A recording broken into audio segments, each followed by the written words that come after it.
Amour divin, grâce infinie, Jésus m'a pardonné.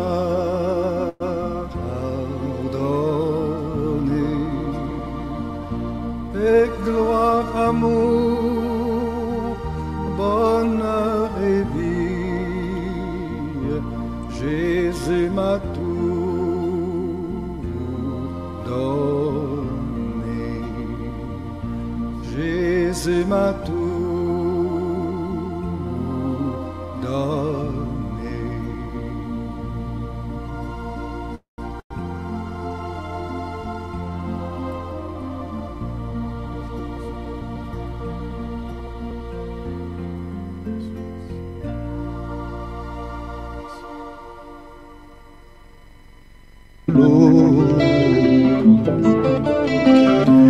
Yotiki nkembo ye na seo kopesa ngai bomoi omatine kulusu ofuti nyongo na ngai okiti epabawe omatina likolo kumama na yokolo otiki nkembo yaya otiki nkembo ye na se kopesa mabomo omatine kulusu yofuti nyongo na ngai okiti epabawe omatina likolo kumama na yokolokolo tiki nkembo ye na se yaya otiki nkembo ye na se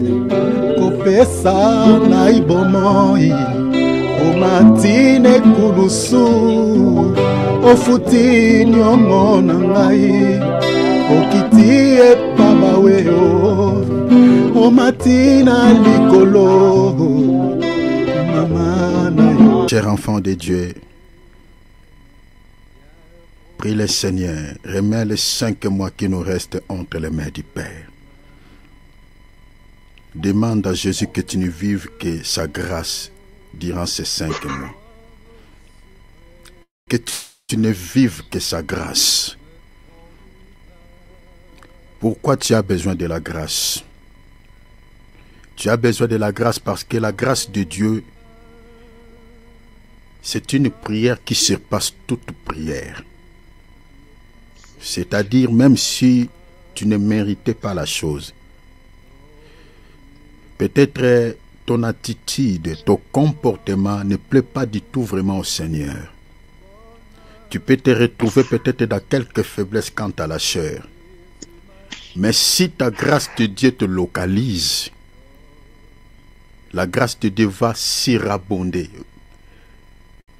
Comme il est dit dans la parole, là où le péché abonde, la grâce de Dieu surabonde. C'est-à-dire même si Dieu te voit dans le mal, Dieu te voit dans le péché, mais si la grâce de Dieu te localise, Dieu ne tiendra pas compte de ses péchés, il t'accordera la chose dont tu as besoin.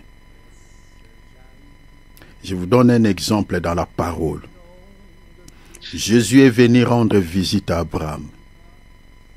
Il était venu pour accorder la maternité à cette famille. Pendant qu'il était à table, je prends directement la partie qui nous intéresse. Pendant qu'ils étaient à table, parce que le Seigneur avait porté un corps. Le corps, vous savez, ici il y a beaucoup de choses à dire. Je crois par la grâce de Dieu, quand on parlera sur la divinité de Christ, je toucherai cette écriture pour vous parler sur le mystère de la théophanie. Quand on parle de la théophanie, c'est-à-dire quand l'esprit prend la forme humaine, quand l'esprit prend le corps. Je vous parlerai de cela. Ici, c'était la personne du Seigneur Jésus-Christ qui avait rendu visite à Abraham. Pendant qu'ils étaient en train de se communiquer, de s'entretenir, le Seigneur va libérer la parole de bénédiction à Abraham. Il dit, à cette même époque, l'année prochaine, ta femme sera enceinte. Sarah était derrière la cuisine. Elle a entendu cette parole. Elle a rigolé. Elle dit, peut-être c'est à cause des repas qu'ils ont mangés. C'est ça ce qui peut-être le pousse à parler, à dire n'importe quoi. Nous sommes déjà vieux. Mon mari est devenu déjà vieux.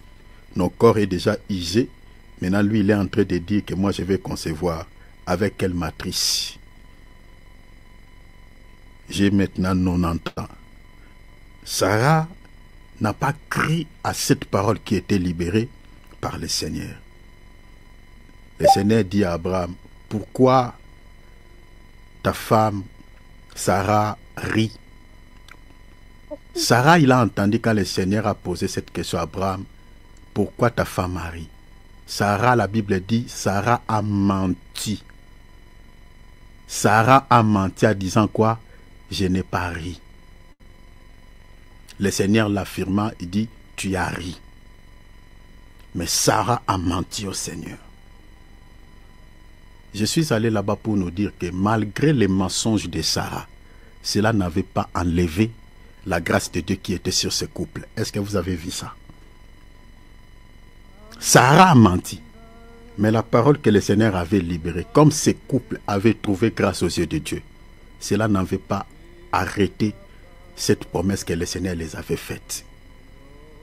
Et si vous lisez les textes, la promesse de Dieu s'est accomplie telle que prononcée par la bouche du Seigneur l'année prochaine, comme le Seigneur leur avait dit. C'est-à-dire, quand la grâce de Dieu te localise, bien-aimé, tu n'as pas des efforts à fournir. Je ne te dis pas de vivre dans les péchés pour que la grâce de Dieu surabonde, comme l'apôtre Paul dit, pécherons-nous pour que la grâce de Dieu abonde? Non. Mais nous portons un corps corruptible. Peut-être tu peux avoir quelques faiblesses par rapport à la vie de prière, par rapport à la prière, par rapport à ta vie relationnelle avec Dieu. Mais si tu trouves grâce aux yeux de Dieu, cette chose-là que tu avais demandé à Dieu, que tu pries ou pas pendant ce temps, que tu vives, je ne sais pas, une vie de pureté ou pas, la grâce de Dieu t'accordera la chose. Il y a certaines personnes dans ce monde ne sont pas des chrétiens.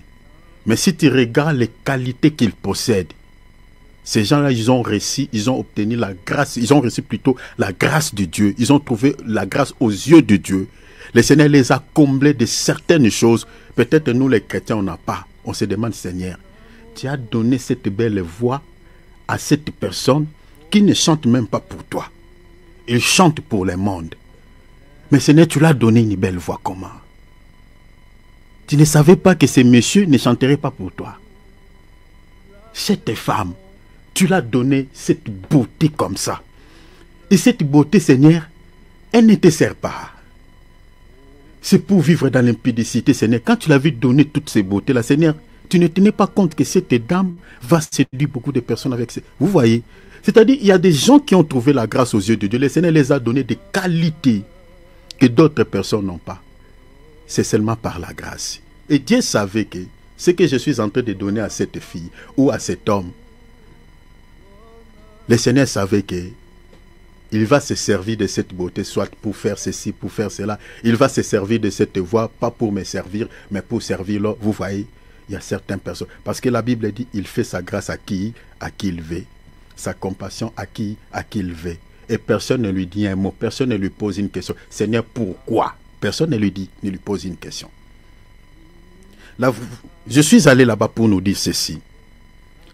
Tu as fourni tant des efforts, tu as demandé des choses à Dieu. Mais jusqu'à présent, c'est comme si le Seigneur n'écoute pas ta prière. Non, le Seigneur t'écoute. Mais sauf que tu as besoin de la grâce de Dieu. Parce que si la grâce de Dieu te localise, tu n'as pas des efforts à fournir. Tu n'as pas besoin de jeûner plusieurs jours. Tu n'as pas besoin d'aller à Mangengenge, d'aller à Luzizi, d'aller à Jules Brasserie pour chercher la face de Dieu. Tu n'as pas besoin de fournir beaucoup d'efforts. C'est-à-dire même depuis les lieux d'état. Regarde la grâce de Dieu pour terminer afin que nous puissions prier. Parce que nous allons remettre ces 5 mois qui nous restent à partir du mois d'août jusqu'au mois de décembre. Nous allons demander au Seigneur, nous voulons vivre que ta grâce dans nos vies. Parce que là où il y a l'échec, si la grâce de Dieu t'accompagne, les chèques se convertiront à la réussite. Regarde,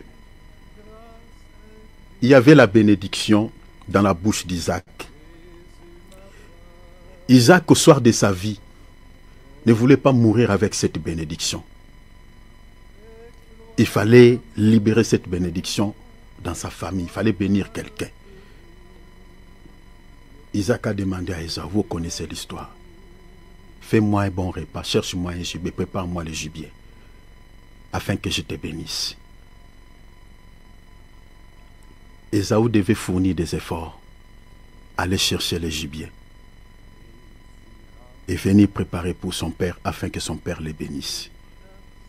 Mais il y a un enfant qui ne va pas fournir des efforts. C'est ça ce qu'on appelle grâce.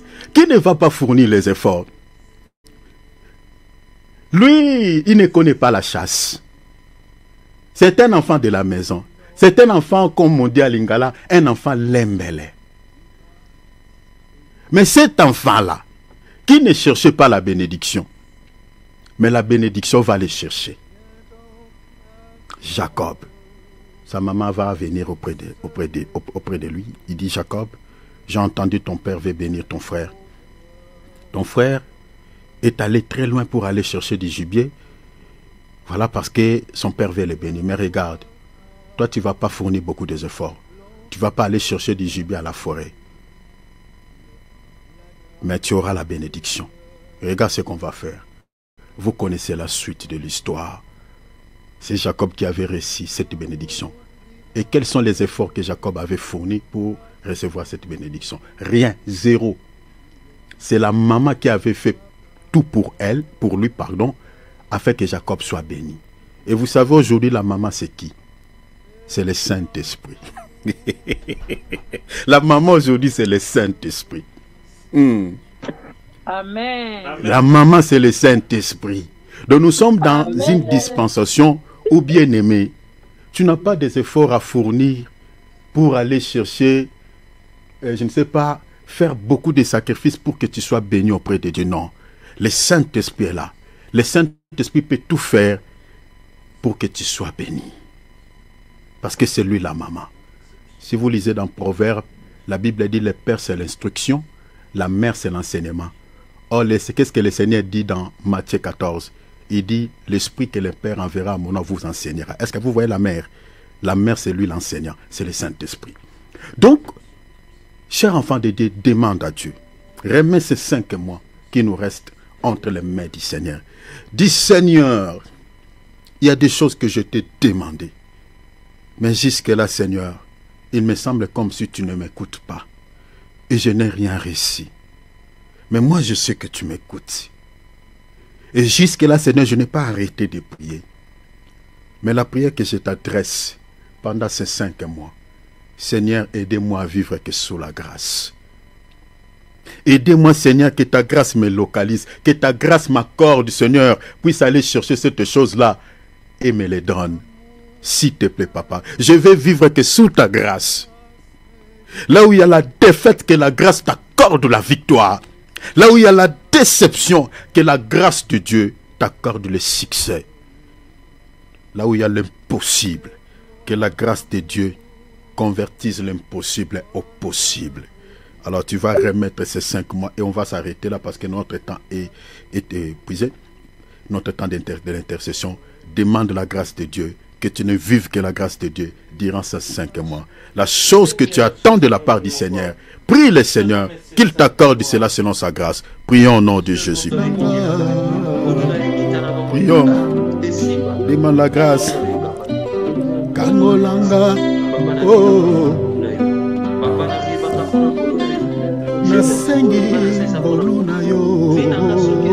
Demande la grâce. Nasengi ngoluna yo, ngoluna yo, ngoluna yo. Na bomoi na ngai, na libota na ngai papa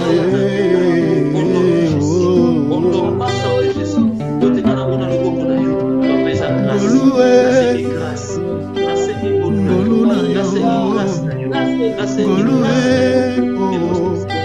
ngoluna na yo ekamabana na yo naseke mwa oyo mobimba ngoluwe ngoluwe ngoluwe ngoluwe ngoluwe ngolu na yo papa na mois d'août mois de septembre mois d'octobre mois de novembre mois de décembre. Seigneur, que ta grâce soit notre couverture. Seigneur, s'il te plaît, les portes qui sont fermées, les portes de bénédiction, Seigneur, que ta grâce nous serve comme une clé pour ouvrir toutes ces portes. Au nom de Jésus, Mabrokata Morosa, la grâce, Jacob n'avait pas fourni des efforts, mais il avait reçu la bénédiction qui était dans la bouche d'Isaac. Le véritable Isaac aujourd'hui, c'est toi, Seigneur. Nous sommes Jacob et le Saint-Esprit est notre mère. Nous voulons que la bénédiction qui est dans la bouche de notre Père soit déversée sur nos vies. S'il te plaît, Saint-Esprit, que la grâce nous accompagne. Alléluia.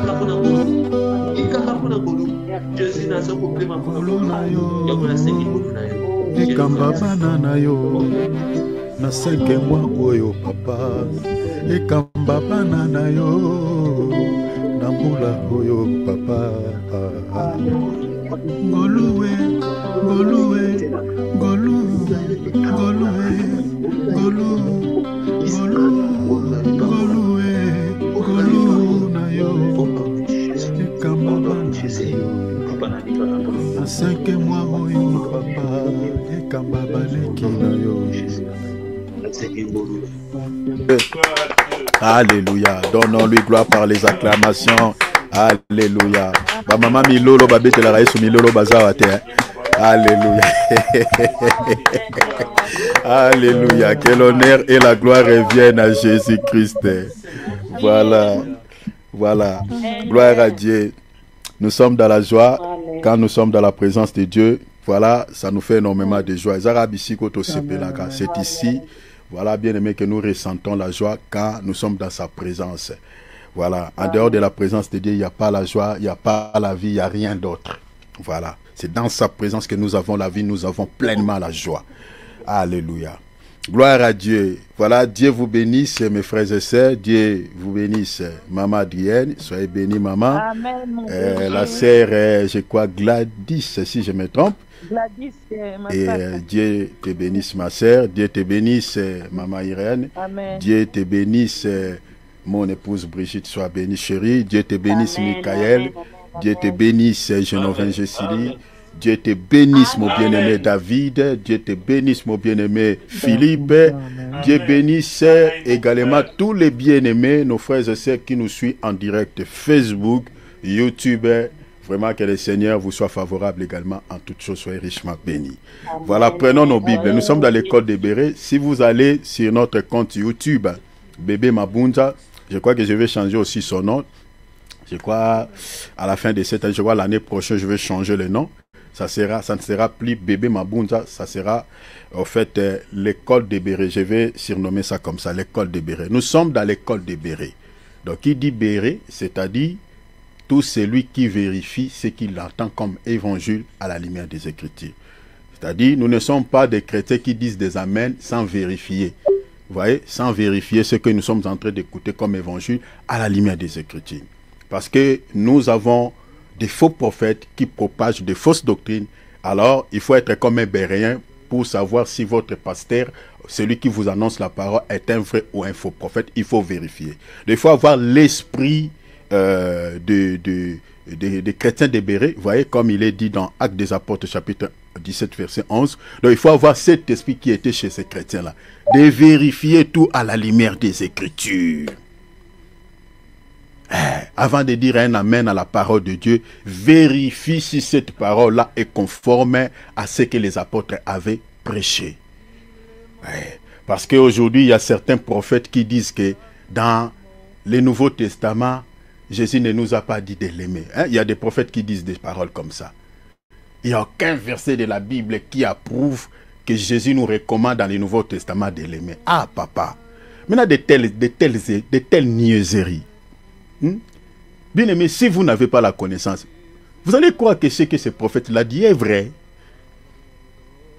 Mais les chrétiens qui lisent leur Bible comprendront directement que hey, celui qui dit de telles choses, c'est un faux prophète.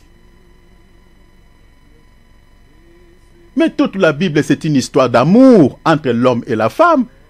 La Bible, c'est ça. La Bible, c'est un livre d'amour. C'est un livre qui parle de l'amour entre un homme et une femme. Toute la Bible, de Genèse à l'Apocalypse, c'est une histoire d'amour. Je ne sais pas ce qui était monté dans l'esprit de ces prophètes. Il y a d'autres même qui prêchent des fausses doctrines, mais ils cherchent comment ils peuvent voiler pour que les gens ne comprennent pas que ce qu'il est en train de prêcher, c'est une fausse doctrine. Il y a des faux prophètes qui sont des spécialistes de prêcher des fausses doctrines, mais ils voient leur langage avec des jeux de mots. Mais l'autre là qui a dit que dans le Nouveau Testament, il n'y a aucun verset qui dit aucun verset dans le Nouveau Testament où Jésus nous recommande de l'aimer. Ça, même les païens, ils ont compris que, ah non, toi tu es un faux prophète. Méditons la Bible, cher enfant de Dieu. Méditons la Bible pour ne pas être berné par des faux prophètes. La Bible, dans son entièreté, c'est un livre qui parle du mariage, qui parle de l'amour entre l'homme et la femme. Et cette histoire concerne le véritable époux qui est Jésus-Christ et son épouse, c'est l'Église. De Genèse à l'Apocalypse. Je crois qu'un jour on parlera que sur le mariage dans la dimension spirituelle entre l'Église et le Seigneur. On parlera aussi dans la doctrine parce qu'il faut aussi toucher une portion doctrinale, mais on restera plus sur notre mariage avec le Seigneur Jésus-Christ. Maintenant, on va commencer dans Genèse. C'est là-bas où on va chercher l'homme, Jésus-Christ, dans Genèse, et on va chercher la femme là-bas. Voilà. Nous sommes en train de partager sur cette thématique que nous avions commencé déjà il y a quelques temps. Vraiment, je suis en train, je crois, par la grâce de Dieu. Aujourd'hui, nous sommes mercredi, samedi. Plaise à Dieu, peut-être on mettra fin sur cette introduction que j'ai débutée depuis il y a déjà quelques semaines. Et à partir de la semaine prochaine, par la grâce de Dieu, on va toucher déjà sur chacune de nos grandes lignes que je nous avais données ici. Bien aimés, ne manquez pas au... Je vous demande seulement, ne manquez pas. Parce que vous allez comprendre beaucoup de choses par rapport à toutes ces grandes lignes que je vous avais données ici. Et votre salut est attaché à ces choses-là. Donc si vous n'avez pas la connaissance par rapport à ces 23 grandes lignes que je vous avais données ici, bon, je ne sais pas par quel mécanisme vous allez être enlevé. Je ne sais pas. Donc ne manquez pas, bien aimés. Vous allez comprendre si dans cette dispensation, les chrétiens doivent-ils payer encore la dîme ou pas. Vous allez comprendre qu'est-ce qu'est l'offrande, les offrandes dans la Bible, selon la parole de Dieu. On va parler aussi sur les offrandes ou l'utilité des offrandes si vous voulez. On parlera sur le sacerdotalisme, on parlera sur la géologie, on parlera sur l'ordination des pasteurs, la consécration que nous voyons. Voilà, ça et là dans certaines églises. Vous voyez, aujourd'hui, on va consacrer un pasteur dans notre église. On va vous parler de ces choses-là. Parce qu'il y a bien des serviteurs de Dieu qui sont ensorcelés pendant l'ordination. Celui qui est en train de consacrer ses serviteurs, c'est un kabbaliste. Dans toutes les cérémonies qu'il est en train de faire sur ces jeunes serviteurs, il est en train d'initier directement ces jeunes hommes à l'occultisme, mais les fidèles qui sont assis dans leurs chaises ne comprennent absolument rien. Vous voyez seulement le pasteur est habillé avec une toge noire, il y a un talit qui accompagne cette toge, il place une tiare sur sa tête, et puis vous voyez il y a d'autres serviteurs qui s'habillent sur le même pied d'égalité que lui, avec des toges noires. Vous voyez, il y a toute une cérémonie, comme c'est l'initiation en fait. Il y a d'autres qui tiennent des épées entre leurs mains. Il y a des épées. Qu'est-ce que l'épée est venue faire dans cette chose entre guillemets? qui sont des dieux. Vous êtes en train de consacrer, soi-disant, un serviteur de Dieu, mais vous détenez des épées entre vos mains. Il y a d'autres qui allument des bougies, il y a d'autres qui prennent une bouteille de 5 litres d'huile. On est en train de déverser. Donc, on va vous expliquer toutes ces choses. Est-ce que les apôtres ont-ils fait cela ou pas? On va vous expliquer cela à la lumière des Écritures. Certaines choses que vous pensez que c'est divine, bien aimé, rien à foutre avec la parole de Dieu. C'est du satanisme, c'est l'occultisme qu'on a mis en place, on a maquillé que soi-disant c'est de Dieu alors qu'il n'y a rien à voir avec le Seigneur Jésus-Christ. Donc ne manquez pas, je crois que je vais faire un effort de pouvoir finir les samedis avec cette thématique, cette introduction, et la semaine prochaine on va commencer, on va toucher sur les grandes lignes. Alors, nous sommes attelés sur cette question, d'où vient l'inspiration de la sainte doctrine et celle des fausses doctrines selon les saintes écritures. C'est la question que nous sommes en train de se poser. D'où vient l'inspiration de la sainte doctrine et celle de la fausse doctrine qui est propagée par les faux prophètes? Alors, la réponse que nous avons donnée concernant la sainte doctrine est la suivante. La sainte doctrine est inspirée, par le Saint-Esprit, par l'Esprit de la vérité, c'est le Saint-Esprit. Elle est soutenue par les anges de Dieu et propagée par des serviteurs fidèles de Dieu. J'avais expliqué beaucoup de choses par rapport à cela ici. J'aurais du mal à répéter tout ce que j'avais dit par rapport à la sainte doctrine, comment elle est inspirée par Dieu. J'avais donné des versets, des appuis bibliques. Réécoutez seulement des vidéos qu'on avait fait ici, des vidéos précédentes. Vous allez voir ce qu'on avait dit, comment la sainte doctrine, au fait, elle est inspirée par l'Esprit de la vérité. Comment est-ce qu'elle est soutenue par les ministères des anges. Oui, j'avais expliqué beaucoup de choses par rapport à cela. J'aurais du mal à répéter tout. Mais les fausses doctrines, nous avons dit que sont inspirées par l'esprit de l'erreur. Par l'esprit de l'erreur. Et je crois, si aujourd'hui on n'aura pas le temps, le samedi, je vous parlerai sur l'esprit de l'erreur, mais dans la doctrine. Parce qu'il y a certaines personnes qui ont l'habitude de dire, lorsqu'ils commettent les erreurs, ils disent que non, les erreurs sont humaines. Il y a une expression qui dit, voilà, que les gens disent par rapport à cette expression qui dit l'erreur est humaine, l'erreur est humaine. Mais non, toute erreur, oui, on peut dire l'erreur est humaine dans certains contextes, mais retenez que toute erreur n'est pas humaine. Dans la Bible, l'esprit de l'erreur existe. Je vous expliquerai, je vous parlerai de cela et je vous donnerai des raisons majeures pourquoi cet esprit pousse certaines personnes à commettre les erreurs. Parce que nous avons certains enfants, un élève qui est intelligent. Il y a certains professeurs qui disent aux parents, ton fils est très intelligent, ta fille est très intelligente, mais sauf que elle répond bien aux questions, il répond bien aux questions, mais sauf que quand on donne une interrogation, elles mettent des fausses réponses ou ils mettent des fausses réponses. Des fausses réponses. On n'arrive pas à comprendre comment cela est possible. Mais elle répond bien aux questions, voilà, elle est très intelligente en soi. Mais sauf que sur la feuille, elle n'arrive pas à mettre des bonnes réponses. Il y a de telles réalités. On vous parlera aussi de cela. Je crois les samedis, je toucherai sur cette portion. Mais là, nous sommes attelés, nous sommes en train d'expliquer l'esprit de l'erreur qui anime les faux prophètes. Parce que nous sommes en train de dire que les fausses doctrines, c'est des faux enseignements. Ce sont des faux enseignements. C'est-à-dire un évangile qui ne peut pas vous sauver. Un évangile qui ne cible que votre chair, qui ne touche pas votre âme. Donc un évangile à caractère de la terre.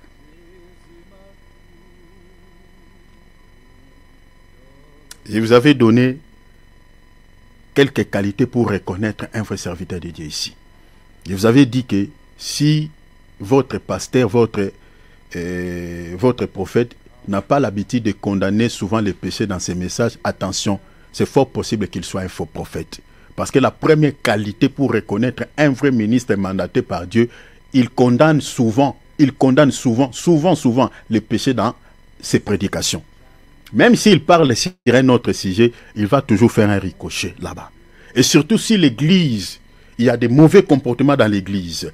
Il y a, voilà, certains, parce que des fois, il y a certaines personnes qui viennent à l'église pour créer un peu de soucis.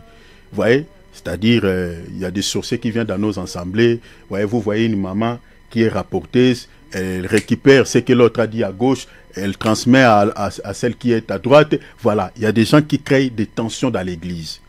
Et s'il y a des gens qui se comportent mal à l'église, les gens qui s'habillent par exemple mal à l'église, le rôle de tout vrai ministre de Dieu, c'est de donner un message en rapport avec l'état de l'église. Ça, c'est le rôle majeur de tout vrai serviteur de Dieu. Parce que Jésus a dit, je crois dans l'évangile de Matthieu 25, il dit, errez les serviteurs qui donnent la nourriture au temps convenable. N'attendez pas un autre temps. Toi, tu vois que les jeunes, le sœurs s'habillent mal. Toi, tu prêches sur comment donner à Dieu. Papa, est-ce que ta tête fonctionne? Regarde l'état de l'église. Les sœurs s'habillent mal. Comme des prostituées, ils viennent prier. Elles viennent prier plutôt. Et toi, tu donnes un enseignement sur comment donner à Dieu. Tu es animé par quel esprit? Est-ce que tu es mandaté réellement par Dieu? Donner la nourriture en rapport avec les besoins de l'église. Parler sur la tenue de la femme, parler sur le coutrement, parler sur le péché, sur l'impudicité. Parce qu'avec quelle idée que les sœurs s'habillent mal, ils viennent à l'église, ils viennent prier à l'église. Ce n'est pas une boîte de nuit. Donner un enseignement en rapport avec le comportement que nos sœurs présentent à l'église. Vous voyez souvent dans l'église, il y a un esprit de dispute. Donner un enseignement en rapport avec cela. C'est ça le rôle de tout vrai ministre de Dieu. Bon. Donc, je dis que les faux prophètes donnent un enseignement qui ne peut pas sauver votre âme. Et si je suis en train de vous rappeler encore, chers enfants de Dieu, vérifiez tout ce que vous êtes en train d'écouter comme évangile.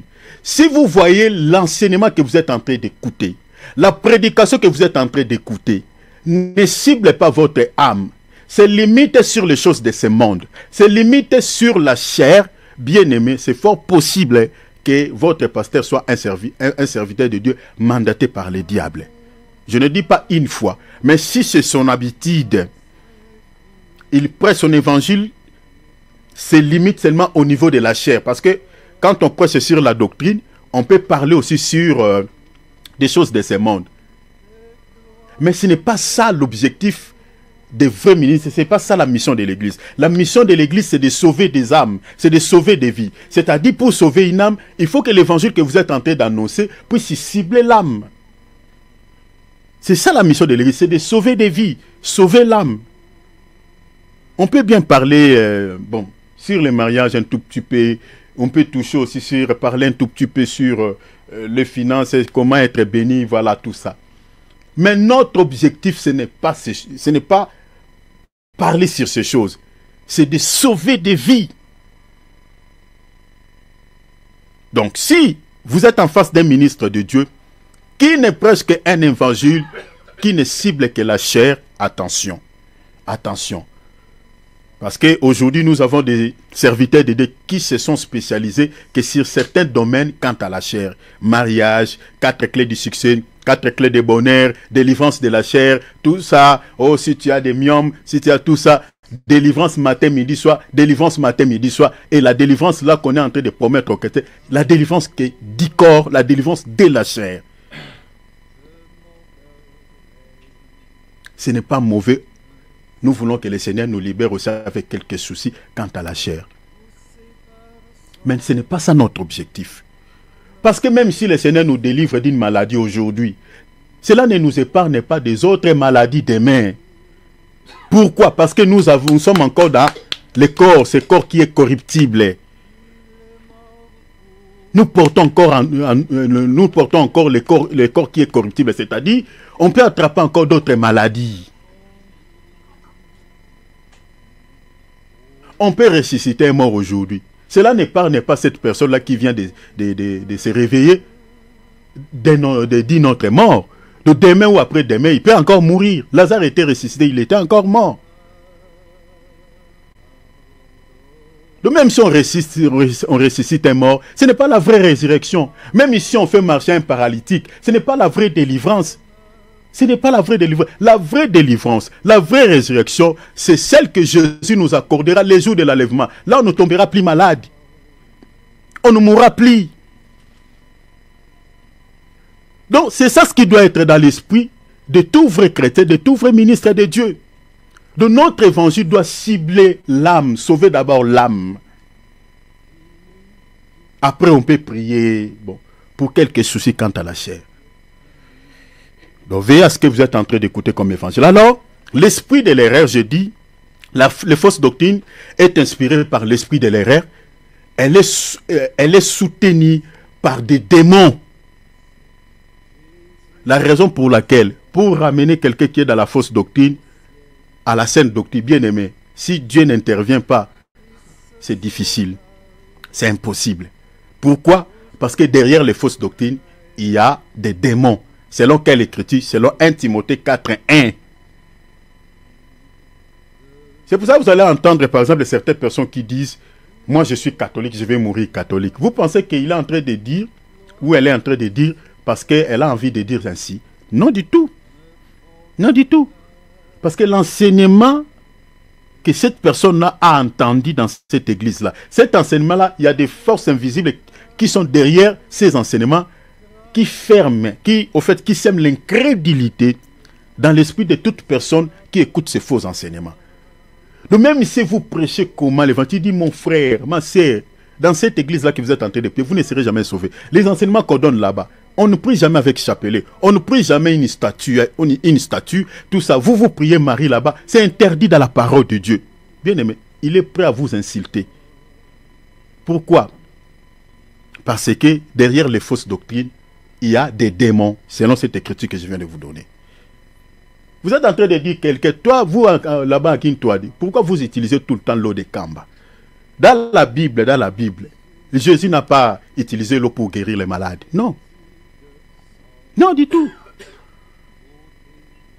D'ailleurs, les apôtres nous recommandent seulement de chasser les démons ou de prier pour les malades au nom de Jésus. La Bible dit, tout ce que vous êtes en train de faire,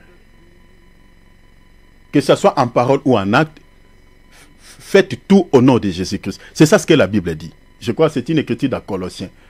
Mon frère David, cherchez-moi cette écriture s'il te plaît. Mon frère Philippe, c'est dans Colossiens. Tout ce que vous faites, que ce soit en parole ou en acte, faites tout au nom de Jésus. Donc on n'a pas besoin d'utiliser un élément, ou les sables, ou l'eau, ou je ne sais pas quoi. On n'a pas besoin d'utiliser toutes ces choses-là. Le Seigneur peut vous inspirer une fois. Peut-être de prier pour l'eau, peut-être de prier pour l'huile, et puis vous appliquer sur quelqu'un. Mais que cela ne devienne pas une habitude. Qu'à chaque fois que quelqu'un est malade, il faut utiliser toujours un élément. Comme on voit chez les Tata Wanda, on utilise l'eau, voilà, du sel, on utilise toutes ces choses. Moi, une fois, je vous donne un témoignage, j'avais prié pour un enfant. Cet enfant-là, toute la famille priait dans l'église d'Mpevalongo. On leur avait donné. Cet enfant-là avait un problème au niveau du genou. Donc, son genou gonflé, tout ça. Vraiment, quand ça commence à faire mal, il ne pouvait pas partir à l'école. Il peut rester des mois et des mois à la maison parce qu'il n'arrive plus à marcher. Il ne peut pas bouger. Et ça faisait tellement mal. Il pleurait comme pas possible. On a fait des scanners, des radios, on n'a rien vu. On n'a rien vu. Les médecins l'ont prescrit seulement quelques pommades, quelques médicaments pour faire des massages et puis c'est tout. On ne voit rien. Dans leur église là, oui mon frère David, c'est quelle écriture? C'est Colossiens 3:17. Colossiens 3:17. Voilà, bien aimé Philippe, tu peux lire ça. Lis pour les bien-aimés. Voilà, lis ça pour les bien-aimés, s'il te plaît. Et quoi que vous fassiez en parole ou en œuvre, quoi que vous fassiez en parole ou en œuvre, faites tout au nom du Seigneur Jésus. Est-ce que vous voyez? Donc nous ne sommes pas en train d'inventer les choses. Quoi que vous fassiez en parole ou en œuvre c'est-à-dire en acte. En rendant par lui des actions de grâce à Dieu le Père. Voilà, tu peux t'arrêter même là. Vous voyez, quoi que vous fassiez, de tout ce que vous êtes en train de faire, en parole ou en acte, la Bible nous dit, faites tout au nom de Jésus. Point barre. La Bible ne dit pas prenez un élément, prenez une telle chose, mélangez. Non. C'est fini, le nom de Jésus suffit. Pendant qu'il priait à l'église d'Impevalongo, et un jour ça faisait tellement mal aux jambes. Moi j'étais chez nous, j'étais chez mon grand frère. Voilà, on était des locataires dans cette parcelle et étaient des propriétaires de la parcelle. Et la mère de cet enfant-là, elle est venue me voir et dit frère, en tout cas, nous avons un souci ici avec notre enfant. Il a les problèmes au niveau du genou, en tout cas, ça lui fait très mal, en tout cas, ça ne marche pas. Est-ce que tu ne peux pas prier pour lui? Et il priait dans les églises qu'on appelait l'église Mpévalongo. Donc, ces églises sont répandues en RDC. J'ai appelé cet enfant, j'ai appelé l'enfant, j'ai dit amenez-les-moi. J'ai prié pour l'enfant. Pendant que j'étais en train de prier, le Seigneur m'a recommandé d'appliquer l'huile sur le genou de cet enfant. J'ai demandé à la famille, j'ai dit cherchez-moi l'huile d'olive. Amenez-moi cette huile et je vais prier pour ça. La famille était vraiment pauvre, n'avait pas de moyens pour aller acheter l'huile d'olive. Ils sont allés acheter, vous savez, des huiles qu'on met dans des sachets. Un bout de sachet comme ça qui contenait de l'huile. C'était pour ma petite. Quand ils m'ont amené cela, j'ai minimisé cela. J'ai dit, ah non, il faut chercher l'huile d'olive. Moi, bon, à ce temps-là, c'est ça ce qu'on croyait, que l'huile d'olive, c'est une huile sainte, c'est ça ce qu'on avait. Et c'est ce jour-là que le Seigneur m'avait appris qu'on peut appliquer n'importe quelle huile sur une personne qui est malade. On peut utiliser même l'huile de palme. Ici, je suis en train directement de dire à mes mamans, si le Seigneur vous met à cœur de prier pour une huile d'appliquer sur votre enfant qui est malade, n'allez pas chercher seulement l'huile d'olive. Prenez même l'huile de palme. Oh. En Israël, on utilisait l'huile d'olive parce que c'était l'huile qu'on utilisait à cette époque-là. Aujourd'hui, on peut utiliser n'importe quelle huile. Même l'huile de palme. Je vous dis la vérité. Il ne faut pas se casser trop la tête avec je ne sais pas quoi. C'est ce jour-là que le Seigneur m'avait appris que non, tu n'as pas besoin de chercher l'huile d'olive seulement. Prenez cette huile-là qui est dans ces bouts, dans les sachets. Prie pour cette huile-là. Hein? Ba maman nanga boyebi ba huile batsaka muke na ba sachet on a banda ko teka bateka ipana psona ba Congo wana. Hein? De l'huile qu'on met dans des petits sachets. C'était vraiment un petit bout comme ça. J'ai récupéré ça parce qu'il n'avait pas de moyens. Parce que quand j'ai refusé, j'ai dû aller chercher. Le Seigneur m'a dit, prends cette huile. J'ai entendu une voix audible dire, récupère ça, prie pour ça. J'ai dit, non, viens ma sœur, viens avec ça. J'ai récupéré et j'ai dit, amène-moi aussi l'enfant. J'ai prié pour l'huile. Et quand j'ai appliqué l'huile sur le genou de l'enfant, mes bien-aimés, l'enfant avait pleuré comme il n'a jamais pleuré. Et pendant que je priais pour l'enfant, le Seigneur m'a ouvert les yeux. J'ai vu des balles. Vous voyez des balles les balles qu'on utilise avec des armes à feu. J'ai vu des cartouches comme ça, des balles dans les genoux, à l'intérieur du genou de cet enfant. Et ce n'était pas des cartouches visibles. Donc le Seigneur m'a ouvert les yeux spirituels pour voir ça. Et vous voyez. Et pendant que je priais, j'appliquais l'huile et les cartouches là est disparu dans le genou de cet enfant. Sont disparus. Et l'enfant ce jour-là avait beaucoup pleuré. Mais je ne leur avais pas transmis les messages tels que j'avais reçus. J'ai dit, allez, et c'est tout est bon. Cette nuit-là, l'enfant n'a pas pu dormir. Ils ont cru même que j'avais manipulé tellement les genoux, que j'avais fait beaucoup de mal. Ils voulaient même retourner, dire, frère, est-ce que tu n'avais pas touché vraiment fort et tout ça, les genoux? La grand-mère de cet enfant dit non. Je crois que les serviteurs avaient prié. Donc gardons la foi, attendons jusqu'au matin. L'enfant a pleuré pendant la nuit.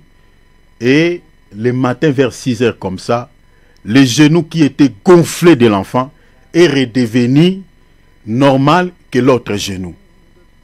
Miraculeusement, le Seigneur a guéri cet enfant. Vous savez, mes bien-aimés, toute la famille, Ils ont quitté l'église Pévalon et m'ont suivi là où j'ai prié, à l'église où j'étais, à l'Oracle. L'enfant, en fait, il y avait un jeune garçon qui était dans cette famille-là. Il avait, je crois, à cet âge-là, qui s'appelait Tonton. Il avait au moins, je crois, 18 ans comme ça ou 19 ans. Il priait dans cette... Il a quitté cette église. Aujourd'hui, il est devenu, je crois, même ministre de Dieu ou évangéliste ou pasteur. Il dirige déjà une église. Parce qu'avant de quitter même la RDC, il commençait déjà à servir là où j'étais serviteur. C'est comme ça, cette famille-là, ils ont compris que... là, on priait là dans l'église de Pévalongo. Donc, il n'y a rien en fait, il n'y a pas Dieu. Ils m'ont suivi là-bas. L'enfant était complètement guéri. Et cette douleur-là avait disparu complètement dans la vie de cet enfant. Vous voyez dans quel contexte le Seigneur m'a utilisé pour appliquer l'huile sur le corps de cet enfant. C'était inspiré. Bien que dans la doctrine, selon Jacques chapitre 5, on peut aussi appliquer l'huile. Mais ce n'est pas tout le temps. Il faut être poussé par le Saint-Esprit. Il faut que le Saint-Esprit te souffle. Vous comprenez, cher enfant de Dieu. Donc je suis allé là-bas pour nous expliquer que, cher enfant de Dieu, attention, parce qu'il y a des fausses doctrines. Il y a des fausses doctrines, il y a des fausses pratiques dans certaines églises. Si vous voyez dans une église, ils ont toujours l'habitude d'utiliser un élément pour guérir les malades. Attention, ce n'est pas Dieu. Ce n'est pas Dieu. Je vous dis, ce n'est pas Dieu. Au long des Kamba, ce n'est pas Dieu. Ils utilisent seulement l'huile, ce n'est pas Dieu. Je vous ai donné l'écriture de Colossiens, chapitre combien? Chapitre combien, mon frère Philippe? 3,17. 3,17. Retenez ce passage. Hein. Quoi que vous fassiez, en parole ou en acte, la Bible dit quoi? Faites tout en utilisant un élément. Non. Faites tout au nom de Jésus. Point barre. Alors, les fausses doctrines sont soutenues par des démons, selon l'épître de 1 Timothée, chapitre 4, verset 1er. Les fausses doctrines sont propagées par des faux prophètes. Je vous avais dit, quand on parle de faux prophètes, ne prenez pas seulement faux prophètes au sens littéral. C'est-à-dire, même si votre pasteur est un évangéliste, mais s'il prêche de fausses doctrines, on peut dire aussi il est faux prophète. C'est juste un langage. Vous comprenez? C'est juste un langage. Donc un faux prophète, ça peut être un pasteur, ça peut être un docteur. C'est un faux prophète. Alors, les fausses doctrines sont propagées par des faux prophètes. Selon quelle écriture? Selon 2 Corinthiens, chapitre 11, versets 13 à 15. Notez cela. Selon cette écriture, la Bible nous montre noir sur blanc, chers enfants de Dieu, que dans le monde auquel nous vivons, le diable Satan, il a aussi ses ministres. Bien aimé, lis ça. Peut-être certaines personnes vont dire que non, est-ce que frère, vous n'êtes pas en train d'inventer les choses. Lis ça. Dans le monde auquel nous vivons, le diable, il a ses églises. Il a aussi ses ministres, bien aimés. C'est pour ça que nous disons souvent aux gens qui disent que partout où on confesse Jésus, Jésus est là. Attention, attention s'il vous plaît. Vérifiez la doctrine. La raison pour laquelle nous sommes en train de faire cet enseignement. Lis mon frère s'il te plaît. Ces hommes-là sont des faux apôtres. Celui qui dit ces hommes-là sont des faux apôtres, ce n'est pas moi. C'est un ministre du Seigneur Jésus-Christ qui s'appelait ou qui s'appelait l'apôtre Paul. Paul. Ici, il était en train d'enseigner dans une église, dans l'église de Corinthe. Il était en train de mettre en garde, comme moi je suis en train de vous mettre en garde aujourd'hui, les chrétiens contre certaines fausses doctrines qui étaient propagées à leur époque, contre certaines fausses églises, certaines fausses confessions religieuses qui étaient émergées à leur temps. Il dit attention avec ces gens-là que vous voyez, qui parlent de Jésus comme nous, qui font des choses de même manière que nous. Attention, ce sont des faux apôtres. Continuez, il dit encore quoi? Des ouvriers. Des ouvriers trompeurs déguisés en apôtres de Christ. Vous voyez, l'apôtre Paul, il a souligné un élément capital. Il dit ce sont des ouvriers trompeurs. À Lingala, basali ya lokuta, babongwani lokola basali ya Kilisto. Des ouvriers trompeurs déguisés. Babongwani déguisés. en apôtres de Christ. Donc, ils ne viennent pas vers vous. Oh mon Dieu. Je sens, je ne sais pas, je sens dans mon cœur beaucoup de compassion. Je ne sais pas pourquoi. Parce qu'il y a des chrétiens qui sont sentimentaux. Parce que quand ils entendent seulement que quelqu'un est en train de confesser Jésus, Jésus, il parle de Jésus, ils pensent qu'il est de Dieu. Mais attention, ici l'apôtre Paul est en train de mettre en garde les chrétiens de l'église de Corinthe. Il dit, ce sont des gens qui se sont déguisés en apôtres de Christ. Ils n'ont pas montré leur vrai visage, qu'ils sont mandatés par les diables, qu'ils sont mandatés par Lucifer. Non, ils ont caché leur vraie identité. Ils se sont présentés devant le peuple de Dieu comme des ambassadeurs de Christ, comme les prélats de l'église catholique. Vous voyez, ils ne disent pas qu'ils sont des envoyés de Satan. Mais comment pouvez-vous comprendre que ce sont des envoyés de Satan? Par leur doctrine. La doctrine de l'église catholique, si vous regardez ça, rien à foutre avec la parole de Dieu. Rien à foutre avec la parole de Dieu. La manière dont ils font les repas du soir, ça n'a rien à voir avec la parole de Dieu. Cette histoire de communion-là, dans la Bible que nous détenons, les repas du Seigneur, on ne les fait pas comme ça. Non, non, non, non. Nous, dans l'église véritable du Seigneur Jésus-Christ, nous mangeons du pain et tous nous buvons le vin. Mais à l'église catholique, ce n'est pas ça. C'est seulement les prêtres qui ont le droit de boire les vins. Vous n'avez pas le droit de boire les vins. On vous donne seulement les communions. Est-ce que vous voyez? Cette doctrine-là, elle est fausse. Les apôtres n'ont jamais prié la mère de Jésus. Là-bas, on prie la mère de Jésus. Oh, elle va plaider auprès de Dieu à notre faveur. Mais dans leur bouche, ils confessent Jésus. Vous voyez? Se sont déguisés en apôtres de Christ. Se sont déguisés aux ouvriers du Seigneur Jésus-Christ. Le déguisement. Ne vous fiez pas. Hein? Quand vous entendez seulement un serviteur qui parle Jésus, Jésus, attention, vérifiez la doctrine. Quand je dis la doctrine, c'est-à-dire vérifier leurs enseignements et leurs pratiques. Continuez mon frère. 14. Et cela n'est pas étonnant. L'apôtre Paul lui dit que cela n'est pas étonnant. Que cela ne vous étonne pas. Pourquoi? Puisque Satan lui-même se déguise en ange de lumière. L'apôtre Paul lui dit parce que leur papa, leur maître, c'est lui qui les a mandatés. Il est spécialiste dans les domaines de déguisement. Il n'est pas l'ange de lumière, mais il est l'ange des ténèbres. Mais s'il veut travailler, s'il veut faire son apparition devant les hommes, il prend la forme d'un ange de lumière. Il paraît comme un ange de lumière. Mais en réalité, il n'est pas l'ange de lumière. Il est l'ange des ténèbres. Mais il se déguise en ange de lumière. Maintenant, l'apôtre Paul ajoute un élément. Il dit quoi?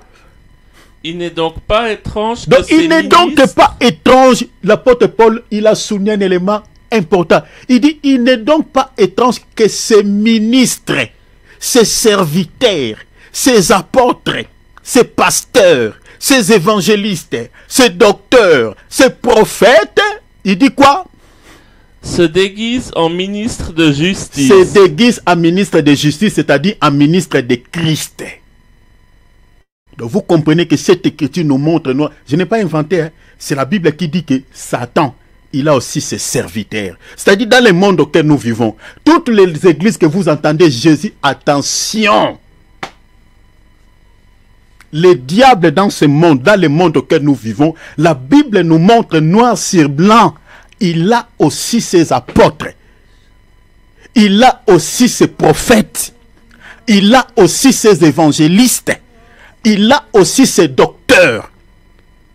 Et l'apôtre Paul, il a souligné dans le verset 13. Il dit que ces gens-là ne viennent pas vers vous à se montrer que nous sommes envoyés par Satan. Non. L'apôtre Paul nous dit ceci. Ils viennent vers nous. Ils se déguisent en ministres de Christ. C'est-à-dire dans leur bouche, ils ne vous parleront pas de Satan. Ils vous parlent de Christ. Ils vous parlent de Jésus. Mais sauf que ils ne vont pas vous présenter Jésus-Christ comme sauveur. Ils vont vous présenter un autre Dieu. C'est ça Deutéronome 13. Jésus, c'est juste un appât. C'est un appât pour vous tirer, pour vous récupérer. Vous tirez derrière eux. C'est juste un appât. Un appât qu'on met sur la maison pour attraper un poisson. Mais à l'intérieur de l'appât, il y a quelque chose qui peut détruire votre vie, qui peut vous tuer. C'est ça en fait la mission des faux prophètes. C'est-à-dire, ils ne vont pas vous présenter un évangile qui peut sauver votre âme. Loin de là. Loin de là. Ils ont un évangile à caractère de la terre. Délivrance de la chair. Délivrance du corps. Matin, midi, soir, délivrance de la chair. Bandoka famille nabino. Bakangayo. Balien familio. Toboïté. Nous ne disconvions pas. Ces choses-là existent. Mais l'objectif de l'église, la mission de l'église, c'est de sauver des vies. Ce n'est pas de les libérer quant à la chair, des liens familiaux, tout. Non, non, non. On peut bien prier pour ça. Mais l'objectif, c'est que l'âme d'abord soit sauvée. Parce que si l'âme de quelqu'un est libérée, les liens les liens familiaux n'auront plus le pouvoir sur sa vie. Les alliances sataniques n'auront plus le pouvoir sur sa vie parce que son âme est libérée. Oui, on peut être oppressé par les diables. L'ennemi peut... Je vous avais parlé ici sur quelques outils que l'ennemi utilise pour s'attaquer à nous. Je vous avais parlé sur plusieurs éléments que les diables se servent, parmi lesquels les diables utilisent l'envoûtement, utilisent l'obsession satanique, utilisent l'oppression satanique, utilisent la suggestion satanique, utilisent plusieurs éléments pour s'attaquer à nous. C'est-à-dire, nous les chrétiens tels que nous sommes là, les diables nous attaquent par l'extérieur et non par l'intérieur. Et parmi les éléments que les diables utilisent pour s'attaquer à nous, je parle aux chrétiens qui sont sauvés. Pas les chrétiens qui ont un pied dedans, un pied à l'extérieur. Non. Les chrétiens qui sont nés de nouveau, convertis, qui marchent dans la crainte de notre Seigneur. Le diable n'a plus le pouvoir de posséder ces chrétiens. Si le diable veut s'attaquer à ces chrétiens, il va utiliser des forces extérieures, parmi lesquelles il y a l'oppression satanique, il y a l'obsession satanique. L'oppression, c'est-à-dire, vous allez voir que, comme j'avais donné quelques exemples ici, vous êtes deux personnes, vous êtes en train de vendre des choses, les mêmes produits. L'autre, son produit, les gens achètent, mais toi, les gens ne viennent pas. Les gens n'achètent pas. Qui est en train de faire ça? C'est l'ennemi. Mais vous vendez les mêmes produits. Peut-être tes produits sont des produits de bonne qualité que de l'autre. Mais toi, les clients ne voient pas tes produits. C'est de cette manière que le diable nous presse. Le diable est en train d'envoyer les gens, c'est-à-dire il est en train de pousser les gens d'aller acheter les produits de ces païens. Pourquoi? Pour que toi tu dises que, ah Seigneur, moi vraiment j'avais prié, je suis ton enfant, pour que tu murmures contre Dieu. C'est comme ça. Donc ceux qui bénissent les autres pour toi, ça devient comme une malédiction. C'est de cette manière que l'ennemi nous presse. C'est-à-dire, les diables utilisent des forces extérieures. Et l'objectif, c'est quoi? C'est d'attaquer notre foi, cibler notre foi. Parce que quand on perd la foi, on ne sera plus agréable à Dieu. Et quand on perd la foi, et lui maintenant va saisir l'occasion de pouvoir maintenant attaquer peut-être votre corps, injecter peut-être un souci dans votre vie. C'est comme ça l'ennemi opère. Et puis il peut utiliser l'obsession satanique, tout ça. Il peut te larguer des flèches, par exemple, des pensées impures, des pensées sales, des imaginations, des idées sales. Vous voyez, des choses comme ça. Parce qu'un vrai chrétien, le diable ne peut pas posséder son corps. Le diable ne peut pas agir à l'intérieur d'un chrétien. Je vous avais expliqué beaucoup de choses par rapport à cela. C'était juste un ricochet que je fais pour vous expliquer comment le diable s'attaque aux vrais chrétiens. Donc vous comprenez ici, les faux apôtres viennent vers nous en utilisant quoi? Les déguisements. Ils prennent l'image des serviteurs de Dieu authentiques.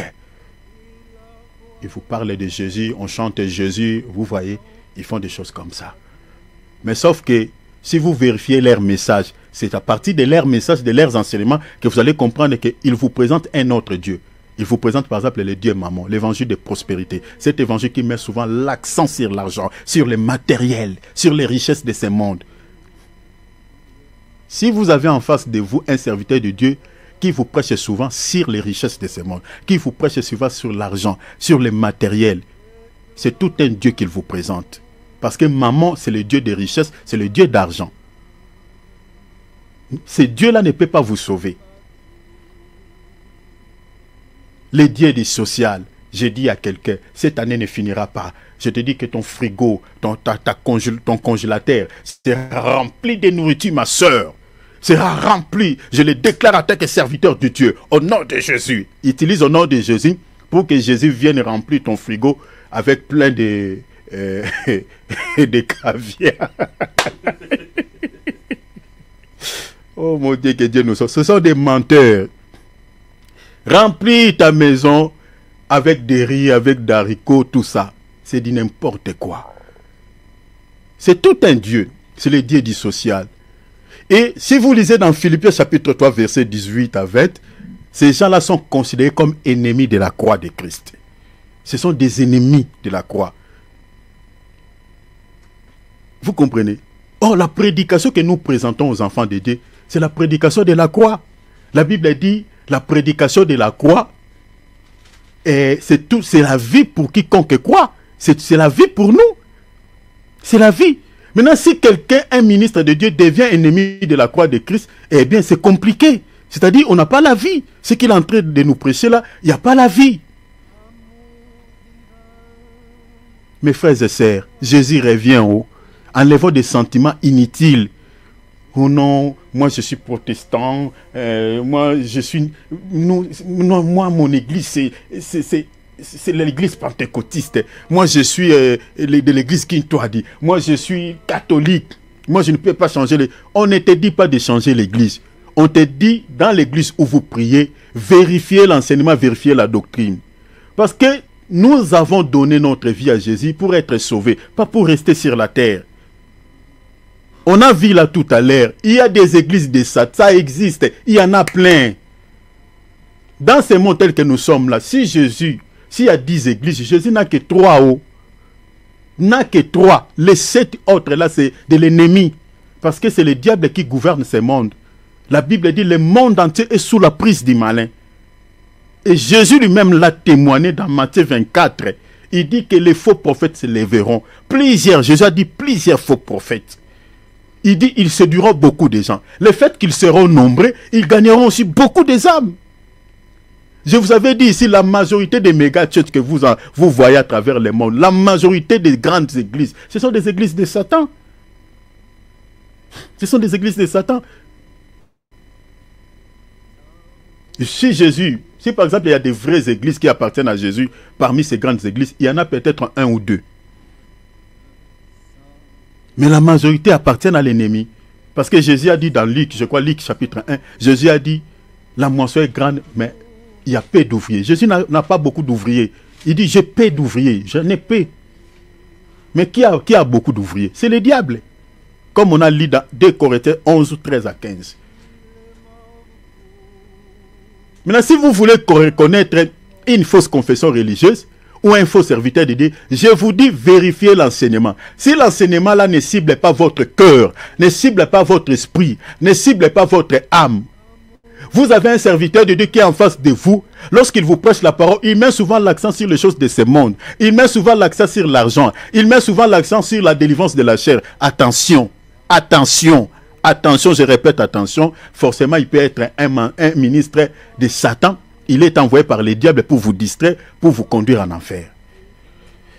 Alors, l'esprit de l'erreur. L'esprit de l'erreur n'est autre que l'aveuglement spirituel.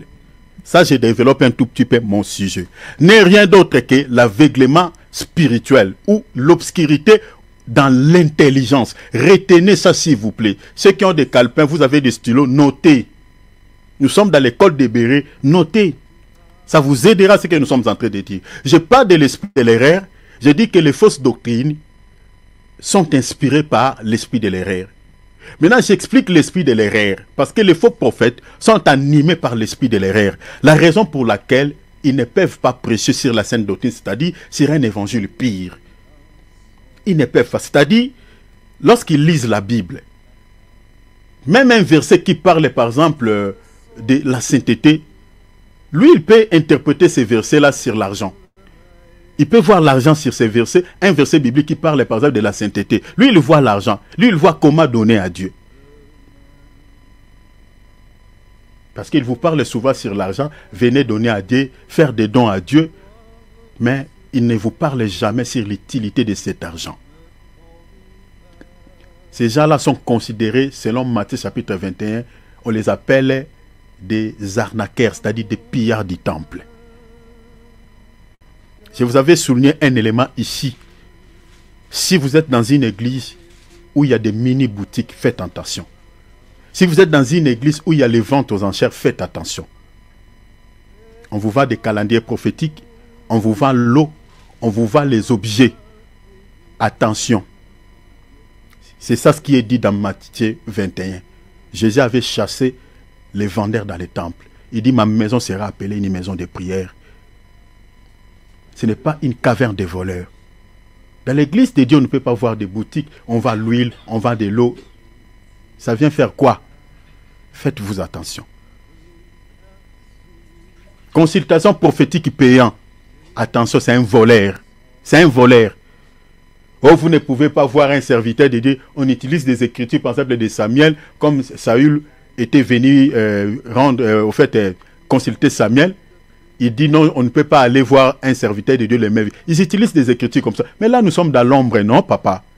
Nous sommes dans l'ombre. Interprétez. Si ça vient du cœur d'un chrétien lui-même, il veut bénir l'homme de Dieu avec un souillard, il n'y a aucun problème. Mais toi, ne demande pas. Je vous parle des choses en guise de cause. Là où moi-même je suis sorti, il y avait ça. Les consultations prophétiques payantes. Il faut amener une offrande. Si vous n'avez pas l'offrande, on ne va pas vous consulter. Si vous êtes dans une église comme ça, celui qui fait ça, c'est un faux serviteur de Dieu. C'est un faux prophète, un ouvrier trompeur, un agent des mondes des ténèbres. Donnez-nous une écriture où les apôtres faisaient des consultations prophétiques payantes. Donnez-nous un verset dans la Nouvelle Alliance. Avant de vous faire passer à la délivrance, on vous demande les sous. Oh non, ce n'est pas cet argent, on ne vous demande pas de l'argent, mais on veut juste louer un local, louer une salle, et voilà, parce que à l'église ici, on n'a pas la place pour faire ces services, donc on va louer une maison. Vous avez, il y a des mensonges. Je vous parle de choses, je connais des églises qui font ça, particulièrement au Congo, je connais. Vous ne pouvez pas passer à la délivrance si vous ne payez pas la location d'une maison. Parce qu'on va louer une maison, il faut payer. Et au-delà de ça, on vous demande les sous pour les gens qui vont faire ces services de délivrance. On vous demande de l'argent. Si vous priez dans une église où il y a ça, je vous dis à 90%, ce ministre-là, c'est un agent des mondes des ténèbres. Je vous dis la vérité devant le Seigneur. Parce qu'il n'y a aucune écriture qui soutient ces genres de bêtises. Il n'y a aucune écriture. Alors, je vous dis que l'esprit de l'erreur, c'est cet esprit-là qui anime les faux prophètes. Ils ne voient pas les écritures. Jamais. Ils ne voient pas les écritures. Ils n'ont pas les yeux spirituels pour voir la vie de Dieu qui est cachée dans les écritures.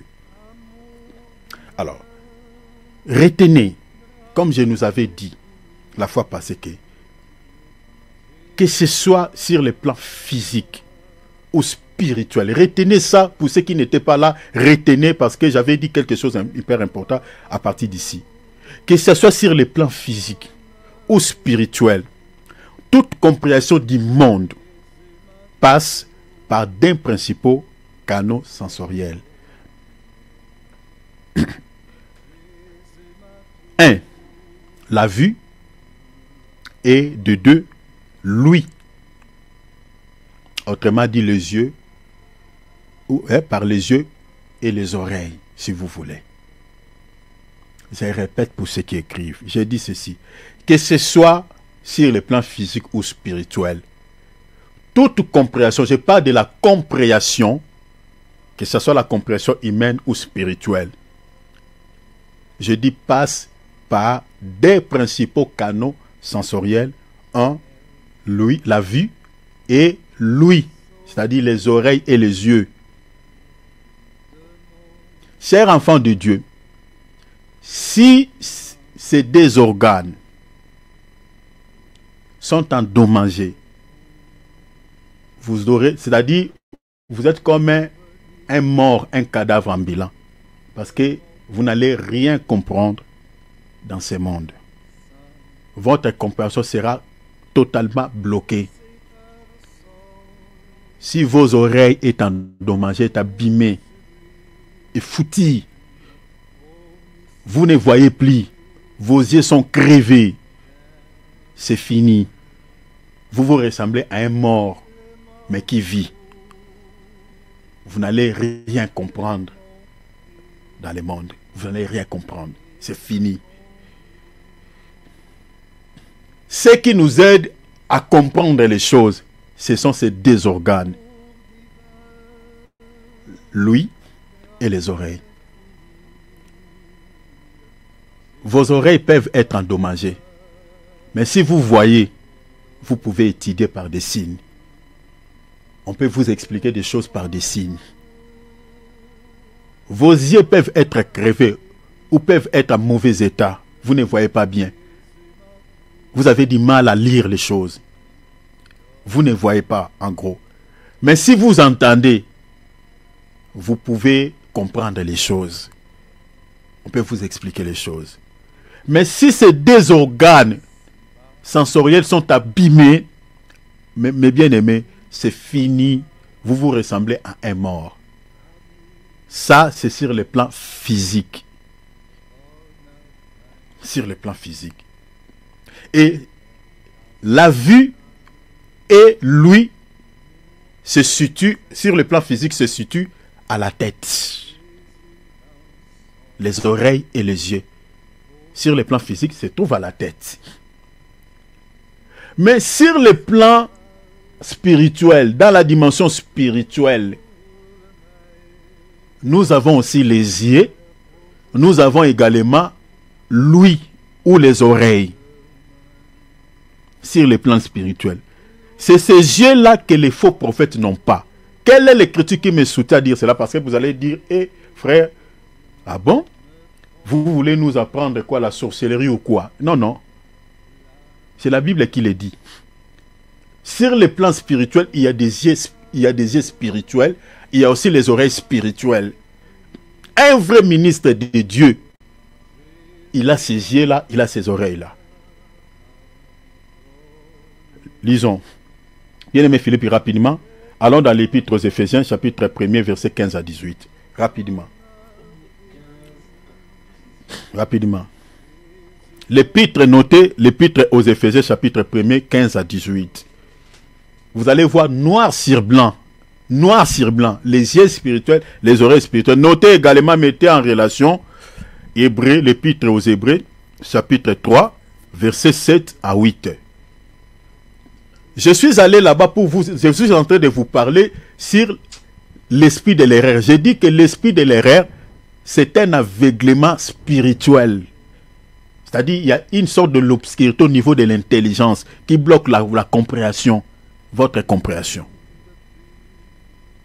Maintenant, je suis en train d'expliquer que si ces deux organes, c'est-à-dire l'ouïe et la vie, sont endommagés, vous n'allez rien comprendre dans la vie. Vous vous ressemblez à un mort. C'est fini pour vous. Maintenant, sur le plan spirituel, nous avons aussi la vue, nous avons aussi l'ouïe. Selon quelle écriture? Lis, mon frère, s'il te plaît. C'est Commencez à pourquoi partir du verset 16 pour gagner du temps. je ne cesse de rendre grâce pour vous. Je ne cesse de rendre grâce pour vous, Je fais mention de vous dans mes prières. faisant mention de vous dans mes prières. Ici, l'apôtre Paul était en train de s'adresser à l'église d'Éphèse, aux chrétiens de l'église d'Éphèse. Il était en train de prêcher la parole. Mais regardez ce que l'apôtre Paul était en train de dire à ces chrétiens. Suivez bien, parce que je suis allé là-bas pour vous parler que les yeux spirituels existent. Je ne parle pas les yeux de la sorcellerie, je parle les yeux que Dieu donne à ses enfants. Ces yeux-là vous permettront, quand vous êtes en train de lire la Bible, de voir la vie de Dieu qui est cachée derrière les Écritures.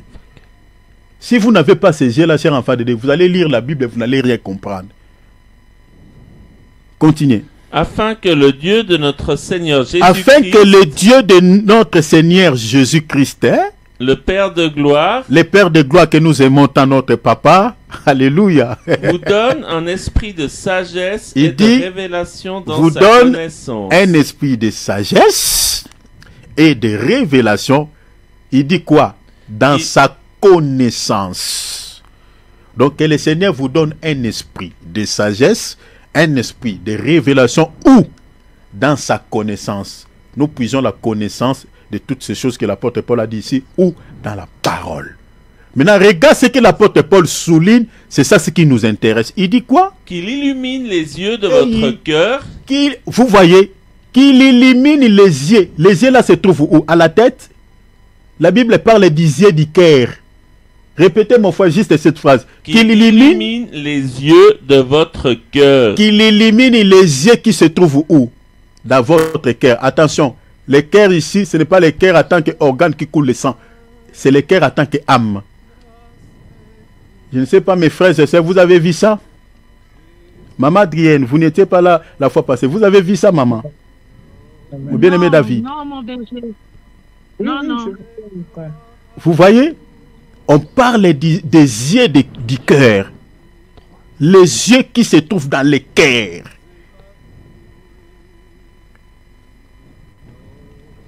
Il dit que le Dieu Tout-Puissant illumine les yeux de vos cœurs.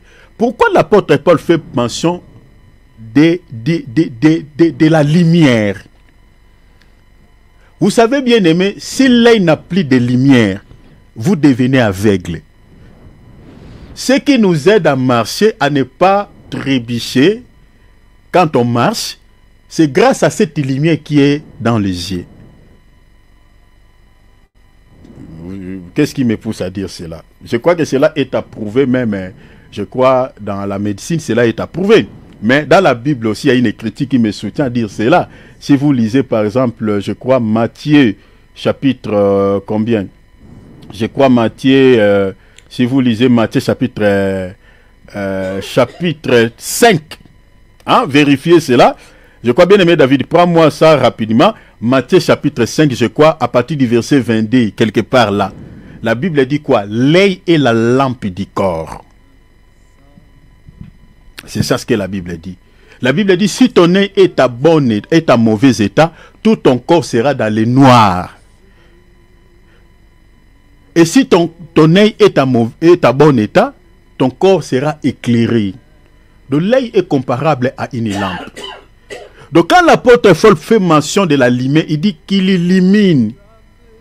C'est-à-dire l'apôtre Paul est en train de prier Dieu pour que les chrétiens puissent donner à ces chrétiens qui n'ont pas les yeux du cœur, que le Seigneur leur donne les yeux du cœur, qui est comparable à une lampe. Pour quelle raison? Il dit quoi? Pour que vous sachiez quelle est l'espérance qui s'attache à son appel. Donc, pour que vous sachiez. Bien, mais quand on lit la Bible, il faut veiller sur les mots. Hein. L'objectif ou les buts pour lesquels l'apôtre Paul est en train de faire mention dans ses prières, en demandant à Dieu que le Seigneur puisse donner à ces chrétiens les yeux du cœur pour qu'ils comprennent. Pour la compréhension. Pour que vous sachiez. Savoir. Sachiez. Ça vient du verbe savoir. Comprendre. La compréhension. Savoir. Donc c'est-à-dire si vous n'avez pas ces yeux, vous n'allez rien savoir. vous n'allez rien comprendre. Tu peux même t'arrêter là, mon frère. Donc, c'est grâce à ces yeux qui vous aidera quand vous lisiez. Vous êtes en train de lire la Bible. C'est ça ce qui vous aidera à comprendre. Allez-y, mon frère, c'est quel verset? C'est Matthieu 6, 22. Matthieu 6, 22. C'est là où est écrit « L'œil est la lampe du corps ». L'œil Donc- est la lampe du corps. Si ton œil est en bon état, ton corps sera éclairé. Amen. Merci beaucoup, mon bien-aimé. Vous comprenez? Donc l'œil est une lampe. C'est pour ça que l'apôtre Paul prie. Il dit, moi je suis en train de prier Dieu dans mes prières. Bien-aimé, vous voyez de telles requêtes. Aujourd'hui, dans nos intercessions, on ne prie pas pour ce genre de sujets. On ne chasse que les démons, un matin, midi, soir. Mais ici, l'apôtre Paul, lui, dans ses prières, il faisait mention, il dit, Seigneur, aidez ces chrétiens à avoir les yeux de l'esprit. Et regardez les épîtres de l'apôtre Paul, regardez la manière dont l'apôtre Paul a écrit ses lettres. Bien aimé, c'est extraordinaire. Vous allez se demander, dire, mais ces messieurs avec quels yeux pour voir les Écritures, pour voir la pensée d'idées cassées dans les Écritures. Vous savez que dans toute la Bible, c'est lui qui nous a expliqué Jésus-Christ en tant que second Adam, c'est l'apôtre Paul. Il a récupéré Adam de la Genèse chapitre 2. Il explique cet Adam-là comme Christ. L'apôtre Paul l'a pris ça nulle part. C'est-à-dire quand il lisait Genèse, l'apôtre Paul voyait dans cet Adam-là, Adam qui est notre Père à nous tous, quant à la chair, l'apôtre Paul voyait Adam en tant que Christ et Ève en tant qu'Église. C'est comme ça que l'apôtre Paul voyait les Écritures. Bien aimé, si vous n'avez pas ces yeux, vous lirez la Bible et vous n'allez pas comprendre. Donc je suis allé là-bas pour vous expliquer que les yeux du cœur existent. Les oreilles aussi du cœur existent. Lis Hébreux chapitre 3, verset 7 à 8. Rapidement, mon frère. Hébreux, l'épître aux Hébreux. Notez, là vous allez voir que les oreilles du cœur aussi existent. Allez-y, mon frère. Lis seulement les versets 7 et 8. C'est pourquoi, selon ce que dit le Saint-Esprit. C'est pourquoi, selon ce que dit pas moi, Paul, et pas moi, l'auteur aux Épîtres aux Hébreux, mais selon ce que dit le Saint-Esprit. Aujourd'hui, si vous entendez sa voix. On parlait de l'oreille. Si vous entendez, on entend par l'oreille. Si vous entendez sa voix, mais on ne parle pas de l'oreille physique. Regardez bien, vous allez comprendre qu'il n'est pas question ici de l'oreille physique. Si vous entendez sa voix, on dit quoi? N'endurcissez pas vos cœurs, vous voyez, comme lors de la révolte. Vous voyez, hein? Dans l'oreille qu'on est en train de faire mention, ici c'est l'oreille du cœur. Et c'est ça la pensée. Parce que si vous avez cette oreille-là, vous allez entendre où? Dans votre âme. Donc on parle de l'oreille de l'âme. Parce qu'il y a d'autres personnes qui entendent avec cette oreille physique, mais ils ne se convertissent pas. Mais si Dieu vous donne l'oreille de l'esprit, si vous entendez la parole de Dieu à travers cette oreille-là, votre cœur se convertira au Seigneur. Regardez, je vous donnerai d'autres témoins. Si vous regardez par exemple, ici on ne va pas lire, vous lisez par exemple Deutéronome 29, 3 à 4. On nous parle des deux types de yeux, on nous parle des deux types d'oreilles.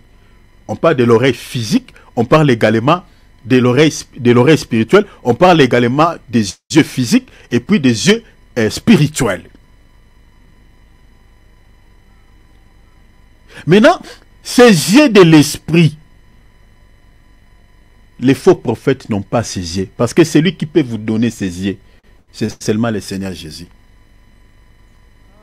Regardez l'église de Laodicée.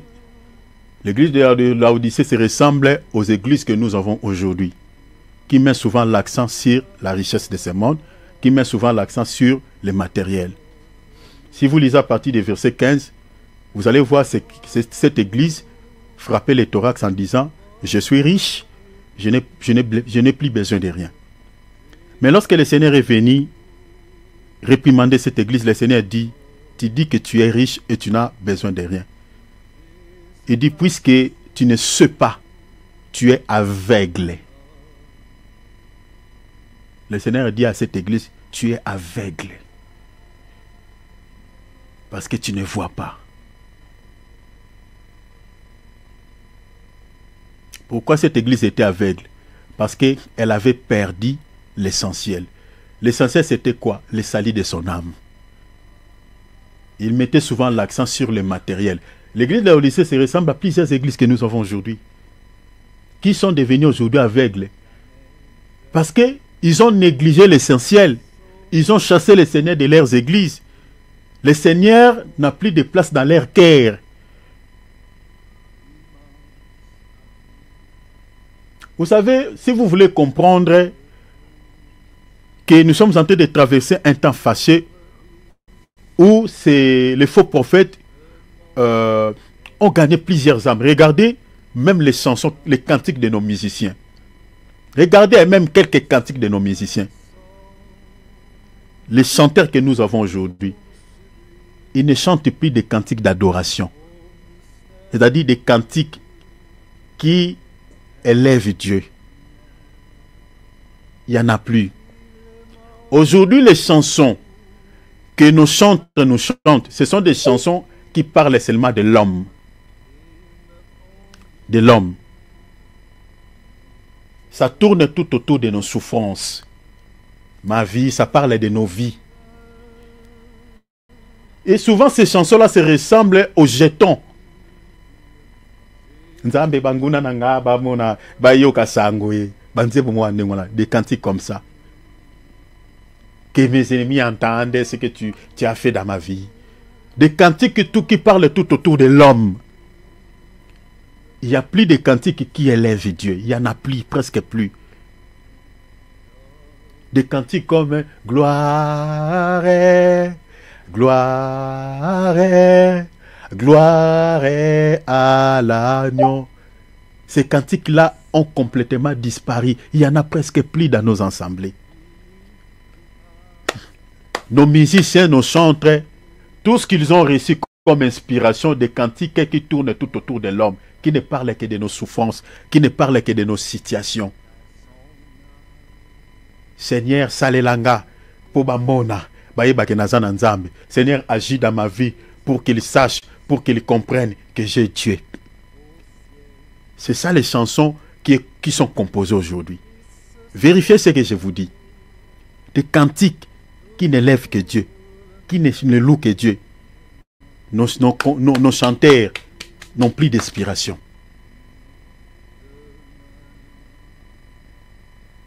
Vérifiez. C'est ça ce qui approuve que les enseignements que nous avons dans nos églises aujourd'hui, ce sont des enseignements qui ne sont pas vrais. Parce que les chantres, même si vous lisez l'histoire des fils d'Azaph qui étaient des chanteurs dans les temples de Dieu, ils étaient inspirés dans les enseignements. C'est-à-dire, quand on donne un enseignement, c'est ainsi que les fils d'Azaph, c'est-à-dire c'était les fils de Lévi, dans l'enseignement, ils peuvent récupérer cet enseignement, ils composent une chanson qui élève Dieu. Regardez par exemple les psaumes de David. Vous allez voir, David, il a chanté, il a beaucoup plus élevé Dieu dans ses chansons. On a dit, ce qu'on vient pas, il y a aussi des chansons, il y a des complètes dans la Bible. Il y a aussi des chansons, voilà, qui parlent aussi de nos souffrances, mais il y en a trop peu. Il y a plus de cantiques qui élèvent Dieu. Regardez par exemple les psaumes de David. David, il chantait beaucoup les noms de Dieu. Il sanctifiait les noms de Dieu dans ses chansons. Ce n'est pas comme nos chanteurs que nous avons aujourd'hui, qui nous font tout le temps pleurer dans leurs chansons. Papa Sinanga, mes souffrances, voilà, agis Seigneur pour qu'ils comprennent que j'ai Dieu. Salelanga baye, baba yoka sango, banani ba yoka sango. Et comme na bamboa ke là. Ce n'est pas ça. Et tout ça, c'est lié aux enseignements qui sont donnés dans nos assemblées. Que tes ennemis ne meurent pas, oui, c'est bien bon. Que tes ennemis ne meurent pas. Avant la fête de cette année, ils verront ce que Dieu va réaliser dans ta vie. Et après, ils verront et après. Papa, c'est pour cela que Dieu n'agit pas. Nous prions. Jacques dit, vous priez mal, c'est pour cela que vous ne recevez pas. Priez Dieu que Dieu te délivre. Soyez humble dans ton cœur. Priez même pour ces gens-là, qu'ils se convertissent. Moi, je ne sais pas, tel que nous sommes en train de prêcher, là, nous prêchons pour qui? Regardez par exemple ce qui est en train de tourner tout autour aujourd'hui de l'homme de Dieu, Marcelo Tounas. Moi, ça me fait mal personnellement. C'est une parenthèse que j'ouvre, je vais la refermer vite. Ça me fait très mal. Parce que toutes ces personnes-là qui sont entrées aujourd'hui de s'attaquer à ces serviteurs de Dieu, ce sont des gens que nous prêchons la parole. Et nous prêchons la parole pour ces gens-là. Parce que nous n'avons pas d'autres personnes que nous prêchons la parole à part ces gens. Ce sont ces gens-là. Mais aujourd'hui, ces gens-là sont scandalisés par rapport entre guillemets au comportement de l'homme de Dieu. Nous prêchons pour eux. Mais maintenant, moi, si j'étais à la place de l'homme de Dieu, qu'est-ce que je pouvais faire? L'humilité précède la gloire. Papa, mets-toi du haut de la chair. Tous les caméras sont là. Et demandez pardon. Pardon, c'est tout. Je suis humain. Je peux commettre les erreurs. Je peux aussi tomber dans les péchés comme vous. Quand nous vous prêchons la parole, nous ne prêchons pas seulement pour vous, nous prêchons aussi nous-mêmes. Mais je peux aussi tomber dans un péché. Humilie-toi. Parce que ce sont ces gens-là que nous prêchons la parole. Si nous devenons un sujet de scandale pour ces gens-là, maintenant nous allons prêcher qui? Nous allons prêcher qui? Au lieu de monter du haut de la chair, commencer à larguer, parler de la belle famille, allez chez cette belle famille, humilie-toi, amenez les enfants là-bas. Foukama, atako foukama, atako foukame là-bas tout est. Naï, mikiti ça. Mais regardez l'odeur. Aujourd'hui, l'église est insultée. Tous les ministres de Dieu sont insultés à cause d'un seul serviteur de Dieu. C'est très compliqué. Il n'y a pas l'humilité. Et tous les papas que nous avons là à Kinshasa, rien. Allez rencontrer cet homme de Dieu. Dis papa, la manière dont les choses sont en train d'aller là, en tout cas, ça ne va pas. Restez un peu stand-by. Même pendant 6 mois, ne prêche pas. Parce que si tu montes du haut de la chaise, tout ce que tu vas dire, même si cela est bon, on va avoir un sujet d'actualité, à boire que l'Ibisso. Vendez 6 mois, restez même à côté. 6 mois, donnez la chair à un autre serviteur de Dieu. Parce que ce sont les mêmes âmes que nous cherchons pour le Seigneur.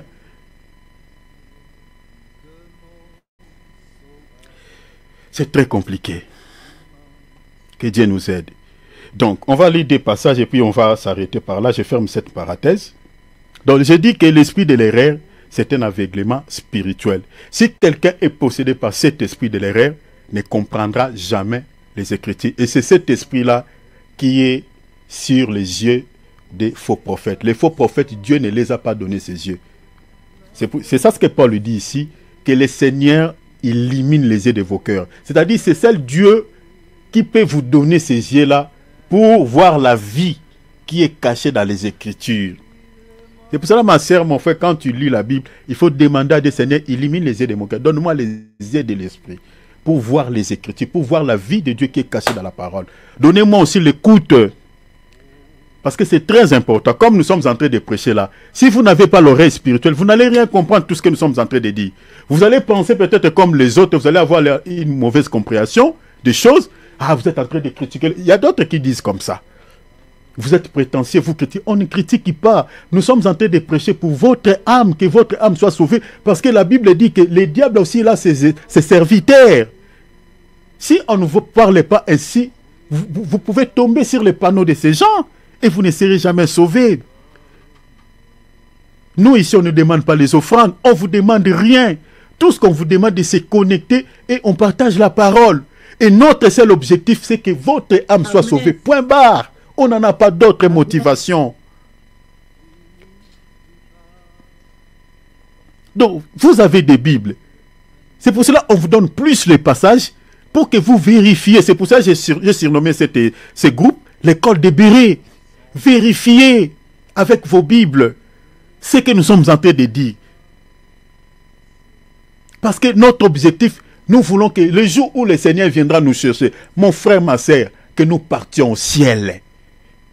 Nous partions au ciel. Les faux prophètes existent. Et retenez, si quelqu'un est touché par l'esprit de l'erreur, il ne se convertira jamais. Parce qu'il n'a pas des yeux spirituels pour voir les dangers qu'il attend demain. Il n'a pas les oreilles spirituelles pour comprendre les dangers qu'il attend demain. Il ne se convertira jamais. Lisons une écriture rapidement. Bien-aimé Philippe, je lis rapidement pour gagner du temps. Matthieu chapitre 13, verset 13 à 15. Regarde ce que Jésus dit. C'est pourquoi je leur parlais en parabole. Parce que Jésus dit quoi? Parce qu'en voyant, il parle des yeux physiques, en voyant, il ne voit point. Donc ici nous avons deux dimensions des yeux. Les yeux physiques et les yeux spirituels. C'est-à-dire Jésus parle en parabole. Si ces gens, parce que comprenez, hein, ici j'aimerais ouvrir encore une petite parenthèse et je la referme si vite. Regardez toute la Bible de Genèse à l'Apocalypse, c'est une parabole de Dieu. Qui dit parabole, c'est-à-dire, et alors en lingala on dit sambolé, ça demande l'explication. Maintenant, tout celui qui a les yeux spirituels et les oreilles spirituelles, il peut comprendre quand Dieu parle en parabole. Il peut comprendre, il peut voir. Maintenant, Jésus ici utilise un langage parabolique, c'est-à-dire énigmatique. Mais ils ont des yeux, ils ont des oreilles physiques. Mais comme ils n'ont pas les yeux spirituels, ils n'ont pas des oreilles spirituelles, ne peuvent jamais saisir la pensée de Dieu qui est cachée dans la parabole. C'est ça, en fait, la pensée ici. La Bible dit, c'est pourquoi je leur parle en parabole. Parce qu'en voyant, ils ont des yeux physiques, ils ne voient point. Et qu'en entendant avec les oreilles physiques, ils n'entendent ni ne comprennent. Ah, vous voyez, cette écriture nous donne encore un petit détail. Donc nous comprenons que c'est par la vue et par l'ouïe que nous avons la compréhension des choses. Jésus dit, en voyant, comme ils n'ont pas des yeux pour voir, comme ils n'ont pas des oreilles pour entendre, c'est-à-dire les oreilles spirituelles et des yeux spirituels, ils ne peuvent pas comprendre cette parabole. Est-ce que vous avez vu ça, cher enfant de Dieu? C'est ça la pensée. Dans le verset 14, Jésus dit, et pour et s'accomplit cette prophétie d'Ésaïe. Qu'est-ce qu'Ésaïe avait dit? Vous entendrez de vos oreilles, les oreilles physiques, et vous ne comprendrez point. Voilà, vous ne comprendrez point. Pourquoi? Parce que vous n'avez pas les oreilles spirituelles pour comprendre. C'est ça, en fait, l'idée.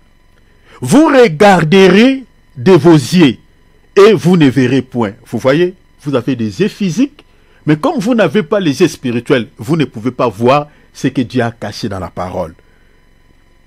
Maintenant, Jésus ajoute un élément, il dit, car les cœurs, c'est-à-dire l'âme de ce peuple est devenu insensible. Pourquoi l'âme est devenue insensible? Parce qu'il n'y a pas des yeux de l'esprit, il n'y a pas les oreilles spirituelles. C'est pour cela que les peuples ne peuvent pas être sensibles. Vous savez, bien aimé, quand on dit soyez sensibles à ce que nous sommes en train de dire, soyez sensibles à ce que nous sommes en train de vous montrer. C'est-à-dire, si vous voyez, si vous entendez, vous pouvez être sensible, c'est-à-dire la sensibilité vient de la compréhension. Et vous pouvez comprendre et saisir la pensée. Mais les peuples devenus sensibles, pourquoi? Parce que Dieu les a privés les yeux spirituels.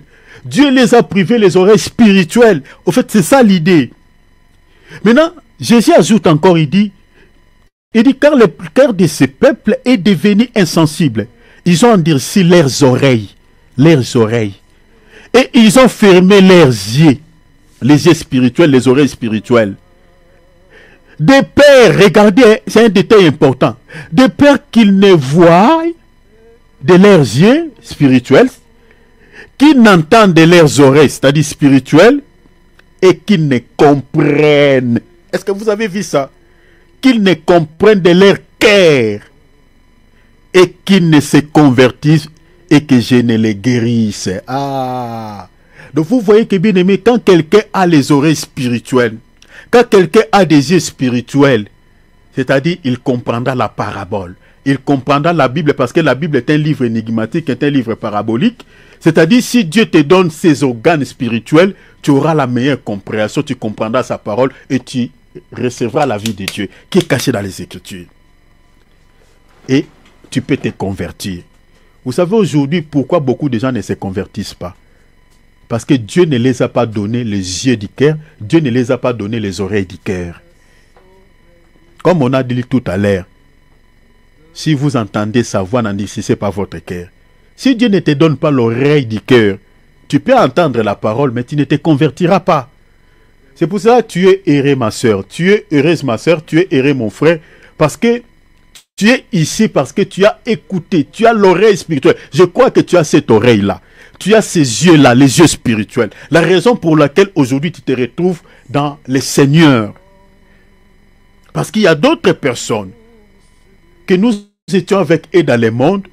Ils ne donnent pas leur vie à Jésus. Ils continuent à vivre dans le mal. Ils continuent à se laisser entraîner dans le péché. Pourquoi? Parce que le Seigneur ne les a pas donné l'oreille spirituelle pour écouter la parole et se convertir, se repentir de leurs péchés. C'est ça la pensée.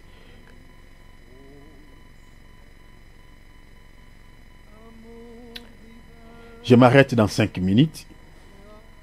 Je vais m'arrêter dans 5 minutes. Comme je viens de dire, l'esprit de l'erreur n'est autre. Retenez cela que l'aveuglement spirituel, une obscurité au niveau de l'intelligence. Je vous donne un passage clair encore pour comprendre cela. Parce que c'est cet esprit, c'est ça ce qui anime tous les faux prophètes qui propagent de fausses doctrines. Bien aimés, même si vous interprétez la Bible comment vous faites les débats avec eux, vous n'allez pas les convaincre. Parce qu'ils n'ont pas les yeux de l'esprit, ils n'ont pas les oreilles de l'esprit. Je vous avais donné quelques exemples des témoins de Jéhovah. Tu peux faire les débats avec les témoins de Jéhovah ici. Tu les démontres que Jésus-Christ est le véritable Dieu. Ils ne te comprendront jamais. Ils ne te comprendront jamais. J'ai fait des débats, plusieurs débats avec les trinitaires. Les gens qui affirment que voilà la doctrine de la Trinité est biblique. Il y a trois dieux. C'est-à-dire le Père n'est pas le Fils n'est pas le Père, le Saint-Esprit n'est pas le Père. Donc, c'est-à-dire il y a 3 dieux au ciel. Cette fausse doctrine. J'ai fait des débats en démontrant à la limite des Écritures qu'il n'y en a pas 3 dieux, il n'y a qu'un seul Dieu qui était dans l'éternité, qui avait déchiré l'éternité, qui est le même hier, aujourd'hui, éternellement. Je l'ai démontré avec des appuis bibliques. Entendons, on parlera sur cette fausse doctrine. On parlera également sur la divinité de Christ. Vous allez comprendre que Jésus que nous prions, c'est lui qui était dans l'éternité. C'est lui dont on parle dans Genèse. Dieu créa l'éternel, créa les cieux et la terre. Avec des appuis noirs ciblés, vous allez voir ça. Maintenant, j'ai fait des débats avec ce genre de bien aimés. Je ne les ai pas convaincus. Jamais. Ils ont dit que c'est toi qui es dans l'erreur.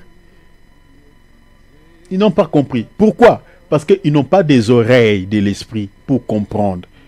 C'est pour cela qu'ils ne peuvent jamais changer. Ils ne peuvent jamais se repentir. Ils ne peuvent jamais se convertir. Regardez dans Matthieu 22, 23. Je lirai Matthieu 22, 23 et puis je lirai directement les versets 29. Regarde, la Bible dit, les mêmes jours, les Sadducéens. Qui étaient les Sadducéens? C'était des docteurs de la loi. Ils interprétaient la parole. Ils prêchaient la parole. C'est l'image des faux prophètes que nous avons aujourd'hui dans notre temps. Les Sadducéens.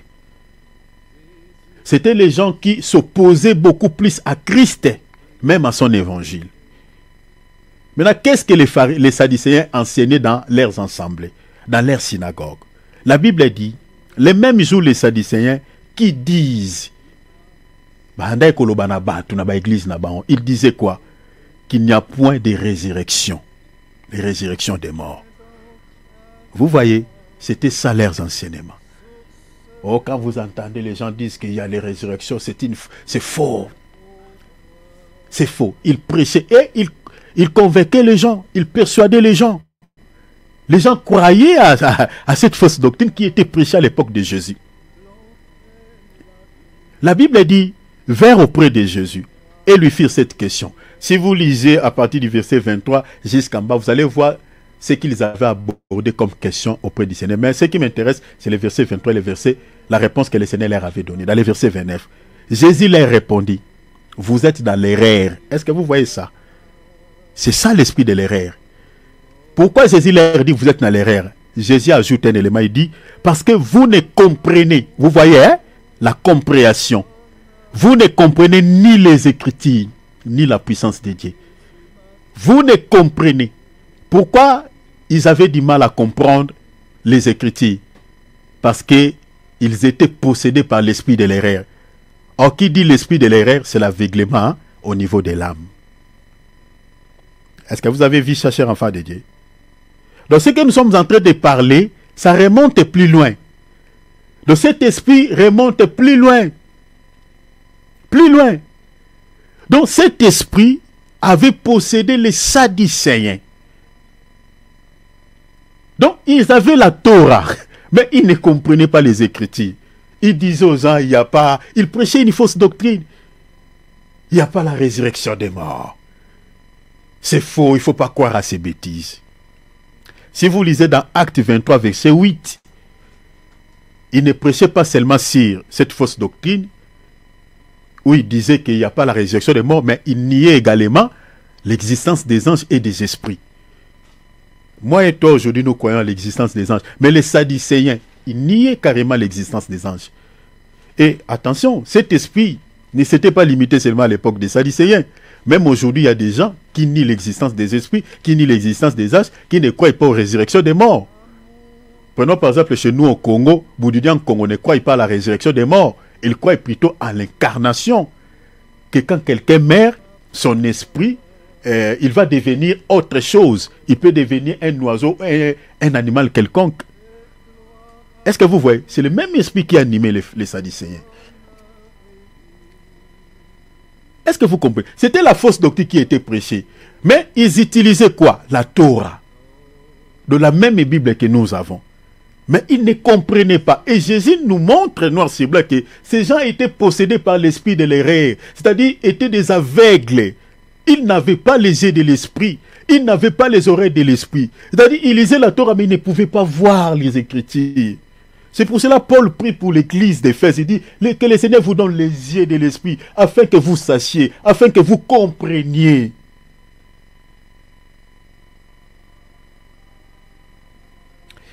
Il y avait aussi un autre courant, les pharisiens.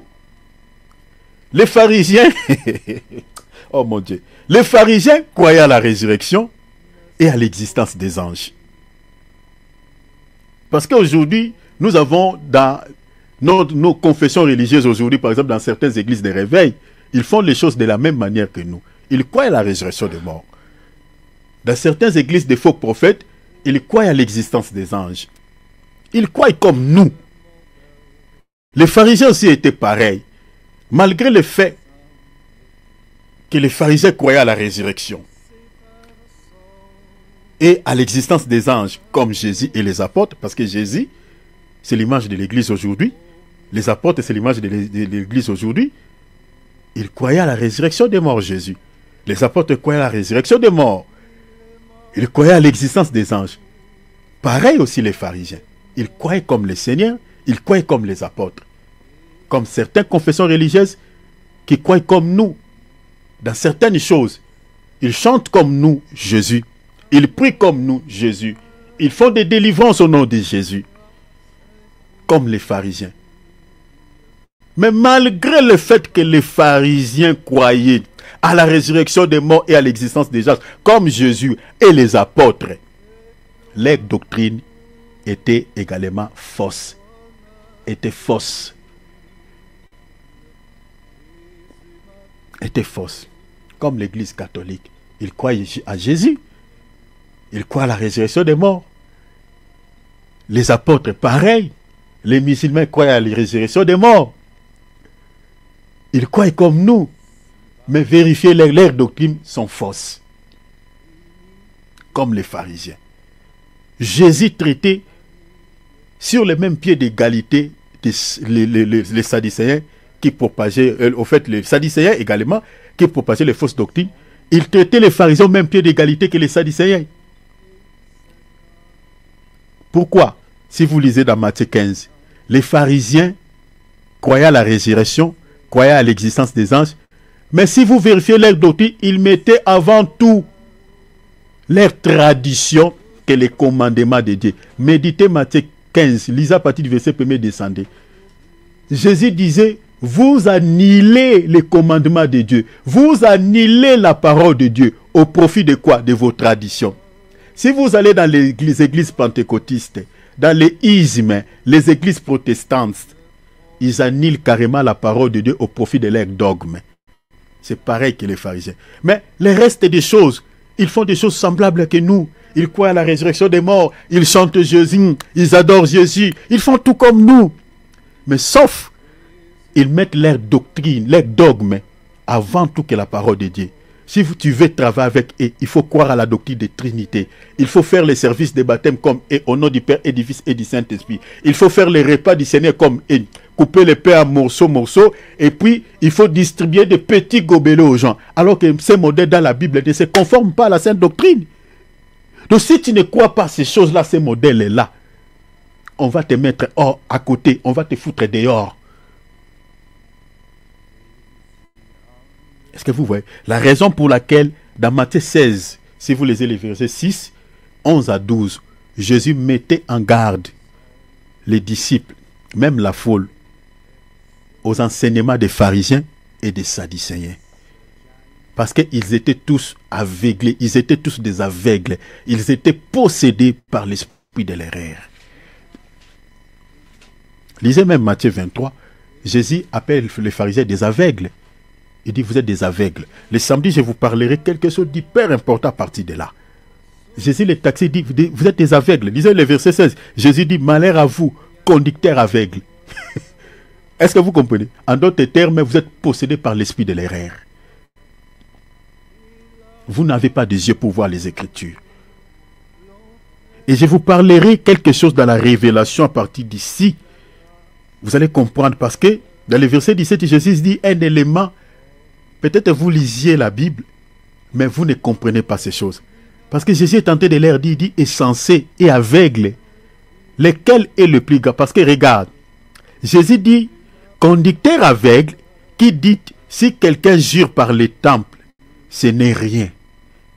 Mais si quelqu'un jure par l'or, parce que les temples étaient plaqués en or, si quelqu'un jure par l'or du temple, il est engagé. Jésus leur dit insensé et aveugle. Lequel est le plus grand, l'or ou les temples? Je vous parlerai d'un mystère à partir de là. Je vous expliquerai quelque chose, bien aimé, qui va ajouter une connaissance dans votre foi. Il y a une pensée du Seigneur qui est cachée par rapport à ces deux éléments, les temples et l'or. Parce que les temples que Salomon avait construits pour le Seigneur, bon, je parle du temple qui était construit par Salomon, mais qui était rénové par Zorobabel, et puis Hérode était plaqué en or. Était plaqué en or. Maintenant, les pharisiens, si quelqu'un vient s'engager, prend un engagement, s'il jure sur l'or, les pharisiens disaient que cette personne est engagée. Mais s'il jure sur les temples, c'est-à-dire il n'est pas engagé, Jésus dit, mais vous êtes des aveugles, vous êtes insensés. Qu'est-ce qui est le plus grand? Qu'est-ce qui est le plus grand entre le temple et l'or? Qu'est-ce qui est le plus grand? C'est l'or ou le temple? Je vous parlerai d'un mystère à partir de là et je vous expliquerai pourquoi Jésus les taxait des aveugles à partir de ces quelques phrases, et à partir de là on va décoller, on va expliquer certaines choses. Si on aura le temps, je crois qu'on aura le temps, le samedi je compte vraiment finir, je vous parlerai de l'esprit de l'erreur dans la doctrine. Je parlerai parce que, comme je vous ai dit tout au début, que toute erreur n'est pas humaine. Peut-être que vous avez commis beaucoup d'erreurs dans votre vie. Et voilà, il y a quelque chose qui vous dit que voilà, l'erreur est humaine et c'est normal que vous commettiez cette erreur. Non, attention. Si dans votre vie vous commettiez beaucoup d'erreurs, attention, vous pouvez être possédé par l'esprit de l'erreur, ou c'est l'esprit de l'erreur qui vous pousse toujours à commettre les erreurs. Et je vous donnerai deux raisons majeures pourquoi le diable, parce que c'est lui l'esprit de l'erreur, pousse certaines personnes à commettre des erreurs dans leur vie. Et souvent, après avoir commis les erreurs, ils les regrettent. Ils se sentent souvent très mal dans leur cœur. Il y a des femmes qui ont loupé les hommes de leur vie. Pourquoi? Parce qu'il était animé par l'esprit de l'erreur. Vous savez, quand quelqu'un commet une erreur, qu'est-ce qu'il dit souvent après? Si je savais. Si je savais. Je crois par la grâce de Dieu, on parlera aussi sur ce thème, si je savais. Souvent, les gens qui disent ça, bateau balobara phrase wana, ezara bateau ba kometa ba erreur na vie. Ceux qui disent souvent ça, ce sont des gens qui ont commis des erreurs, Si je savais, j'allais pas perdre cet homme dans ma vie. J'allais pas perdre cette femme dans ma vie. J'allais accepter cette proposition. Si je savais, je pouvais accepter ce travail. Mais après avoir commis une erreur, on regrette. Je vous parlerai beaucoup de choses le samedi par rapport à cela et pourquoi le diable les fait. Et si vous comprenez la raison pour laquelle le diable les fait, vous prierez le Seigneur. Si dans votre vie, vous avez l'habitude de commettre souvent les erreurs, on va prier aussi le Seigneur pour ça, afin que vous ne soyez pas accompagnés par l'esprit de l'erreur, mais vous soyez accompagnés par l'esprit de vérité, l'esprit de Dieu, pour que vous ne commettiez plus les erreurs dans votre vie. Ouvrons la Bible, le micro, nous allons prier. Demandons la grâce de Dieu. À la manière dont vous avez compris ce message, prie le Seigneur de pouvoir vous aider. J'ai beaucoup parlé, désolé d'avoir dépassé un tout petit peu. J'ai beaucoup parlé, mais je sais que le Seigneur vous a parlé peut-être sur un point. Amen. Alors prie le Seigneur